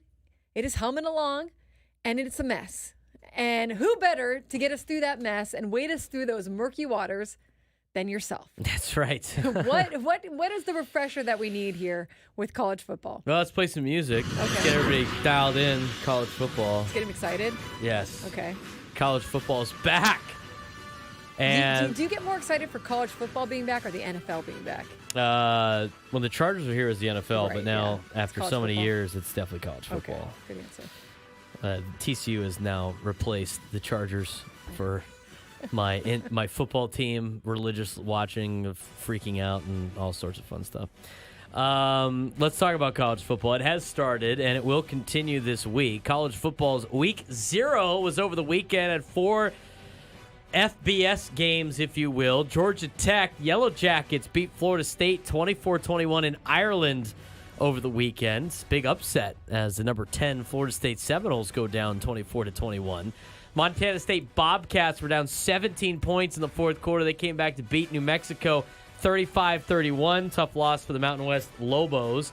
SMU comes back against Nevada, who was picked to finish last in the Mountain West Conference. The Ponies beat the Wolfpack 29-24. That was one that got roughed out there at the end. Hawaii defeats Delaware State 35-14. So Delaware State made it to Hawaii. Didn't help them out that they had to take 4 planes to do so. But that was the first weekend of college football. Week 1 will start this week, but we need to know who's in what conference. Where's everybody at? I mean, it seems like we got new friends. We got old friends in new conferences. We got new friends in new conferences. We got conferences that are barely hanging on. Former foes, before. Former rivals in conferences from years past, now renewed. So much to break down. Here's a quick recap for you. Okay. In the ACC, Cal, Stanford, and SMU are the new representations of the Atlantic Coast Conference, because nothing tells me more about the Atlantic Coast like Dallas, Texas, Palo Alto, California, and Berkeley, California. But those 3 schools are now in the ACC. In the Big Ten, they have added 4 schools from the West Coast: USC, UCLA, Washington, and Oregon. They're now in the Big Ten Conference. In the Big 12, it's Arizona, Arizona State, Colorado, and Utah. And in the SEC, 2 prestigious programs in name. The Oklahoma Sooners and the Texas Longhorns now join the Southeastern Conference. That's from a power conference perspective. Well, you're thinking, it used to be called the Power 5. Well, now it's called the Power 4 because most of the teams have left the Pac-12, which is now the Pac-2. They still call themselves the Pac-12, but that would be Washington State and Oregon State. We'll start with them. Since they are a 2-man conference, it's funny. My mom adds 2 teams in this conference. That is correct. Oregon State and Washington State are Why buddies. even have that conference? Why not put them into other places? They have nobody wanted them first, and then number 2, they do have an infrastructure of the Pac-12 network. They got to keep all of that, so that's a major resource to have for negotiations in the future. So maybe they're going to add teams into it, or maybe another conference will take them and their They'll fun little swallow them? TV deal. Okay. Or TV make a lot of money off of infrastructure. that. Okay. And turn it into the Big 12 network or something. But anyway, if there's only 2 teams in the conference, what are they going to do? Play each other Just play 10 each other. times? Yes, exactly. No, they're going to play each other once. Okay. They're going to play their usual non-conference games, and then they're going to play a Mountain West schedule. So San Diego State is going to play both Washington State and Oregon State this year as part of a negotiated contract between those 2 schools and the Mountain West Conference. And the Mountain West will fill out their schedule, and that will be that. So are they in the Mountain West? No, but they will play the Mountain West schools. Do they count in the Mountain West standings? Also no. So if Washington State beats San Diego State, It doesn't count in the standings. This is weird. It is weird, but it gets weirder. So that's that, and that's the Mountain West. Mountain College West did football, not add. let's get weird. That's right. Mountain West did not add any teams. Okay. The American Athletic Conference added Army. So Army is no longer independent. They're joining the American. They're joining their longtime rival in Navy, who had already been in the conference for some time. That gets weird, too, if those two teams make it to the ACC Conference Championship game, by the way. Because if they play in the Conference Championship game, they could play in the Army-Navy game and then play the next week in the Conference Championship game or vice versa, which is fun. And that game does not count in the standings when they play each other because it's an additional game. So, again, getting weird, but I think I'm going to bore people on that. But Army is now in a conference. Conference USA added Kennesaw State. The MAC stay in OG. They didn't make any changes, and neither did the Fun Belt. Annie, the Sun Belt did not make any change. Fun Belt? Yes, the Fun Belts. Conference USA and the MAC will be playing midweek games, which is fun. MACtion on Wednesdays will still continue, and now Conference USA will play on Tuesdays and Wednesdays as well. So that's fun later on in the season. There is now a 12-team playoff, Annie. What do you know about the 12-team playoff? Braden, not much. Not much. Not much. There's going to be 12 teams in the playoff. There's 12 teams in the playoff at the end of the season. So no more 4-team playoff. It's now a 12-team playoff. Wow, they tripled that? Yes, they were going to go to 8, and they were like, screw it, let's go to 12. They thought about 16. The division below, the FCS, they have 24 teams make their playoff. Wow. Well, this is really just to kind of this is kind of like expanding the wild card, right? Like everybody gets a little bit of the action.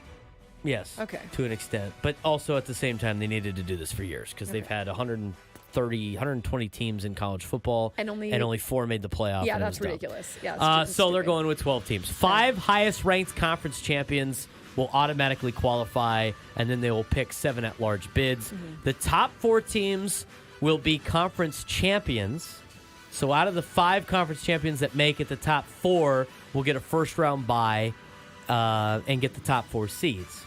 And then seeds 5 through 12 will play each other in the first round at the better seed host site. So 5, the 5th best team will play the 12th best team, and that will be hosted by the 5th place team. And then 6 will play 11, 7 will play 10, and 8 will play 9. And they'll be playing at schools, which is kind of fun. Dates for that. First round at home sites, December 20th and 21st. Quarterfinals will be at bowl game locations. The Fiesta Bowl quarterfinal will be on December 31st on New Year's Eve. The Peach, Rose, and Sugar Bowl quarterfinals will be on New Year's Day. Semifinal games will be on January 9th and 10th, and the Orange Bowl and the Cotton Bowl. The national championship this year is in Atlanta, Georgia. That will be on January 20th. Does the bowl game structure stay the same? Everything else is the same. Okay. They're actually not really impacted by it too much, just because most of those games were already in bowl games anyway, and ones that like don't apply to like the Holiday Bowl, so they're not really affected by that. There's different things for that we could talk about on a different day. Week 1 starts this week. I mentioned before, 21 games on Thursday, 6 games on Friday, over 65 games on Saturday, and we are officially underway for the college football season. Should be a fun one. San Diego State will open up on Saturday at 5 o'clock against Texas A&M Commerce. So it'll be your first time to be at Snapdragon? At Snapdragon State. Love it. That'll be exciting. You'll be able to see Sean Lewis and Aztec Fast. Yes. Coming up on Saturday. The much anticipated. That's right. I think the game's at 5. Let me see. If I'm not mistaken. Football. Game is at 5 on True TV. 5 p.m. Yep, Saturday, August 31st. On True TV. Okay, cool. Is where you can watch the Aztecs. That's going to be fun to watch them again and kind of get the talk around the season going and how's the Aztecs doing. That's right. For everybody that wants to know, the Frogs play on Friday at Stanford. Frogs 9.5-point favorites. 7:30 kick. I'll be coaching against Chaminade, so nobody text me any spoilers or tweet at me. You'll be blocked. USD starts too, right? Correct. Cal USD Poly? plays Cal Poly on Saturday at 1 o'clock. I'll have the call on radio stream. Oh, USDTorontos.com. Busy guy there. Okay. Yes, very busy. So I will have the Cal Poly USD game on Saturday. Are we missing any? No, UCSD does not have doesn't football. play, right? No. And Football, not football. They don't play football. All right. Okay, this is exciting. I think people should go out and support if they can and go check out some games. Saturday's got some great college football. This is the perfect couch watching day from start to finish. The last game of the night will be Weber State at Washington, which is a Big Ten game now with Washington.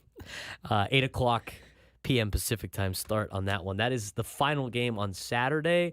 First game on Saturday in the 9 o'clock hour. You got a handful, but it'll start with Clemson and Georgia in Atlanta. Will be at 9 a.m.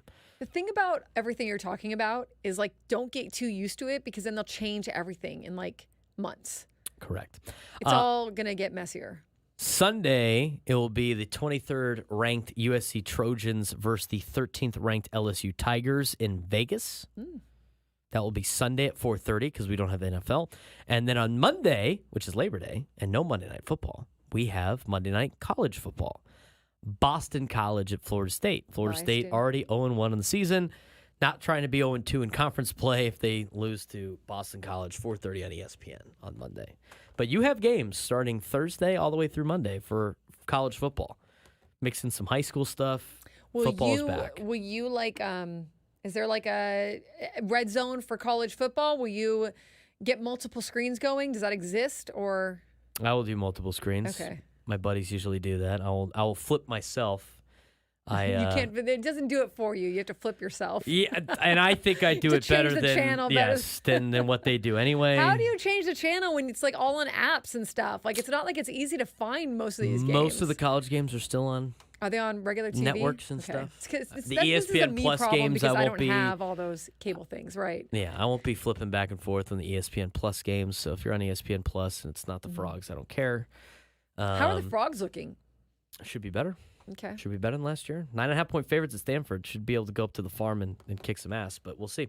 I will tell you after their first game. Okay. Because I need to watch them play before I can give you an evaluation. 24/7 Sports did rank all the rosters. They do like recruiting. They ranked everybody's current roster if it was a recruiting class, and TCU got the 28th best roster in the country. We'll take it. I would say Matt Carpenter would be there to ring in the first game of the season, but he'll be playing with the Cardinals. He'll be locked in though. Him and Luke and Baker. And Luke and Baker will be locked in. 100%. And now will LaDainian Tomlinson make an appearance at some point? He actually has been doing a lot with the team recently, which is cool. I remember going out there when I was working for the team. LT would show up in camp a handful of times and talk to the guys. He'd bring his kids and stuff. And he lives in Fort Worth still, so he's always there. I'm sure Matt Carpenter, once the season is over, will go to a game. So more incentive for the Padres to end the Cardinals' dreams. Let Matt Carpenter get to some home football games this year. He would have it on in the clubhouse for sure when they were playing. But yeah, it will be. Hey, Matt Carpenter, they're doing you a favor. You can go watch those Frogs. Yeah, he lives in Fort Worth. He doesn't live too far. I'm sure he goes to the tailgates. I'm sure he goes to all the games. I'm sure he has season tickets. Will you go back and watch a game in person this season? Yes, I do. Okay. I have season tickets to the Frogs. I pay for them every year. I'll go to at least one game. Who uses them when you're not there? I'll sell some. Okay. I'll give them to friends. Face value. I know enough people that usually need tickets. So look at you. Yeah, I got to support the program. Those side hustles there. Yeah, got to support the program. I mean, it's they're more affordable than my dad's Aztec tickets, which is great. I can imagine. But yeah, I'll go out to one game. Usually coincides with a Cathedral Catholic bye week. This year I'm eyeing the Oklahoma State game potentially, but my mom went to Arizona, and Arizona now in the Big 12 is going to be playing at TCU, so we were thinking about doing that one. Potentially. I will go to one game. It's very hard with the schedule that I have, but I try to go to one game a year as much as I can. I thought that the Aztecs lowered their ticket prices, so I want to give them some fairness there. Yeah, they did lower their ticket prices by 20% for the 2024 season, so hopefully some people that maybe had hesitated on going out there will go out there and check out a game. Snapdragon's cool. It's a cool place to watch a game. It's a great place to watch a game. Yeah. I don't want to hear anybody complain about how hot it is. Because there's not a single college football stadium that has shade. Not a single one. And a lot of these same people will sit out for Padres games. So in the heat. Not a single one. No one has shade? None of When's the last time you went to the LA Coliseum? They don't have shade. The Rose Bowl doesn't have shade. Bryant-Denny Stadium in Alabama doesn't have shade. I know Georgia doesn't have shade. I went to Neyland Stadium in Tennessee. They don't have shade. I mean, we're spoiled in Southern California. Yes. Now, do you think that it's because some of those are so old that they just didn't build them? You know, should they have? I don't know. There's no shade. There's just no shade, right? Yeah. I remember going to you'd have TCU to games. build like some kind of amazing canopy. It'd be over 100 degrees and humid for an 11 a.m. kick, and everybody goes, and nobody complains that there's no shade. There's no shade at any stadium. Find me a stadium with shade. In college football, there isn't any. Why? Because a lot of the games are played at night. Oh yeah, that's true. And it's a fall sport. There's only like 1 month you got to get to the heat. Yeah, and after that, it's over. and even those games, like you only have a few, right, that are day games, really, right? Like it's mostly they're mostly Well, at there's night. a lot of day well, games I mean, I guess the college 5 football, o'clock but- games too. It's still kind of hot, But it's anyways, all tiered based on the time zone. Hydrate, everyone, hydrate, and you will be fine. I don't think the Aztecs play any like scorching hot games this year anyway. I don't think so either. Because they control, I think, most of their schedule. They play at 5 o'clock. That's gonna be great. It's a great kickoff time. Yeah, no, it's beautiful, and like you said, fun to go out there and see Sean Lewis. Fun to go out there and see the Aztec fast offense and everything that they've been kind of building over this last year, and when they hired him over the offseason. We have all the times, and I know Harold will get through. 5 o'clock for Texas A&M, Commerce. Texas A&M, Commerce. Oregon State at home on September 7th, 7:30 kick. Don't have to worry about the hot sun there. Hawaii, October 5th, which it's cooler, starting to get cooler in October. 5 o'clock start. Home against Washington State, October 26th, 7:30 start. New Mexico, November 8th, 7:30 start. Air Force still to be determined, but that's on November 30th. Yeah, we'll worry about that when that comes. November 30th, If it's already... November 30th, Right, it's over it's cool 100 enough, degrees, okay? we have other problems. Yeah, we do have other problems. We have with other the- problems. with the climate. Okay, Braden, great job, great refresher as college football starts. It's going, it's happening this week. So people set your DVRs, set your programming notes, I'll be recording that first game. so you can watch everything and check out the Aztecs too. True TV, you said. We'll talk about it more this week, but True TV on Saturday, so that'll be fun. Mm-hmm. All right, when we come back, final segment of the show as we take you to 2 o'clock before Gwen and Chris take the mics. Ask us anything. Give us a call. What is the number, Braden? 833-288-0973. 833-298-0973. No. 833 833 288 288 0973. 0973. There you go. Ask us anything you can ask Braden or myself, any question you like. It can be about sports, it can be about life, it can be about anything. Or if you'd like to make a comment, go ahead. Go ahead. Just make a comment. Just don't be mean. All right. And that's the only rule that I'm really going to have. Love it. Let's catch you after the break. Final segment of Annie and Elsten. Keep it right here. 97.3 The Fan.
Final segment of the Annie and Elsten Show. I'm Annie Heilbrin, joined by Braden Soprennant. Craig is out in a charity golf tournament today, but he will be back tomorrow.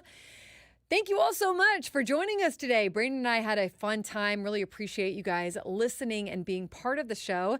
And I think we have a few people on the line, so let's get to it. Ask us anything.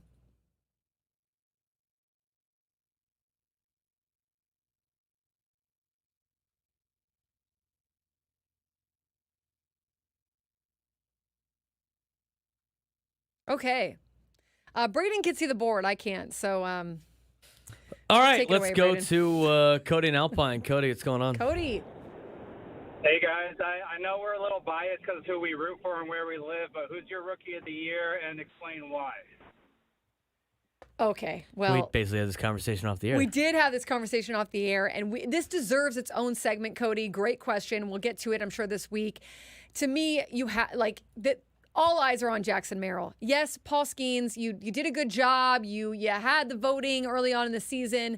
Jackson Merrill, it's not just, I don't even feel like we're biased, Braden. Jackson Merrill just has had a season for the ages. He's got more game-winning hits, game-tying, and go-ahead RBIs than as many times as Skeens has even taken the mound this season. Like, he's just done way, way, way more than Paul Skeens has done this season for the Pirates.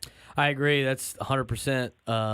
You know what my opinion is on that. What he's made more of an impact on a playoff team than Paul Skeens has, and Yeah. he plays every day too. On top of that, which is even more impactful. I think if Yes. Paul Skeens was dominating for the Pirates and they were in first place or And something they were like in that, contention, maybe. yeah, I think it's different. But I agree, and I might be biased on this, but it's all right. He's got a 3.7 WAR. I know we don't, WAR isn't the end all be all, but it's a half point higher than any other NL rookie and 0.8 higher than Skeens. He's still got a month left to play, but if Jackson Merrill is not in the conversation and high on the list for you, you're not watching baseball right now. Like you're just looking at Livy Dunn and Paul Skeens, and just, 100%. that's it. Like, so you got to turn your eyes to that. Great question, Cody, and it deserves more talk. I'm sure we'll do it later this week. Let's go to Jimmy and PB. Hey, guys. How are you today? Hey, Jimmy. Hey, if say you guys are going to a ball game as regular Joes, where are you sitting, what you eating, and what you drinking? And don't give me box seats or anything like that. I So was gonna say what Lexus. section you sitting in, and what are you eating? Braden, you want to start? I like the club level the most, like the 200s. I like That's that for a nice. lot of different sporting events. I like being up a little bit to be able to see everything play out. I usually go with a light beer at sporting events so I can have a couple more of them than usual, and then depending on what my mood is for food, I like to try the local cuisine when I'm at different ballparks. So I try to mix it up. At Petco Park, it's always great to get the Gaglione Brother cheesesteak fries. It's a Yeah, good those time. are good. Jimmy, great question. I like sitting in different places around Petco Park. I really liked, I did a story on Tatis last year in right field, and that was the first time I'd ever spent some time out in right field, and I really liked it out there. It was like a party. I know it's obviously not the clear place that I get in the press box of behind home plate, but it was fun. It was fun to interact with Fernando Tatis Jr. I got to see the game in a different way. So I'll throw it over to some outfield, maybe move over to the beach section or something and get to see Jackson Merrill doing his thing. Any of those outfield I think would be fun. Jerks and Profile I know messes with the fans at times. And I would be having a margarita. And we'll go with some. I think they have Puesto tacos there this year, don't they? They have. Didn't Puesto's there. Start. Okay, I'll go with some Puesto or some Seaside Market. Great question. Here's John in Bankers Hill. John, what's going on? Did John? Let's leave? try that again. John in Bankers Hill. Hey, John, are you there? And his phone keeps cutting out. All right, let's try Jason in San Diego. Jason, what's going on? Doing? Uh-oh. I got him. I can hear him in the background Okay, here we faintly. go. Jason. Can you guys hear me? Yes. What's your question? All right.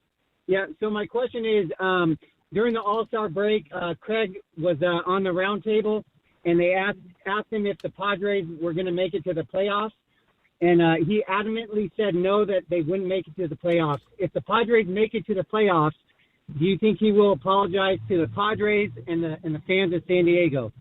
I don't really remember him doing that. I don't remember him doing that. I mean, what round table are we talking about here, right? Maybe he was saying, like, if they don't do X, Y, Z, they Yes, won't make what's it to the context? playoffs. I'm not sure the context. I'm pretty sure the context is like the way they were playing early in the season. They're not going to make the playoffs and continue to play like this. Yeah. I'm not going to throw him under the bus on that Same one. here. Call back and you can ask Craig. Call back and ask Craig because maybe you got to bring like the context in the conversation because I don't remember him saying that like outright.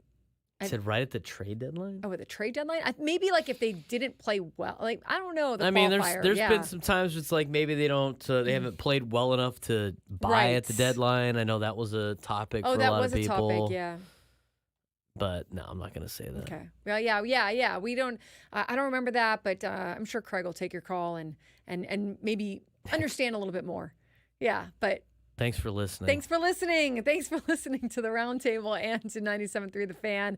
And hopefully Craig had a great day of golf. I'm sure he will tell us about it tomorrow. Keep us all up to date. Braden and I. Braden, this was fun. It was fun to good time. We had some good Padres baseball to break down as well. Yes, of course. Some good.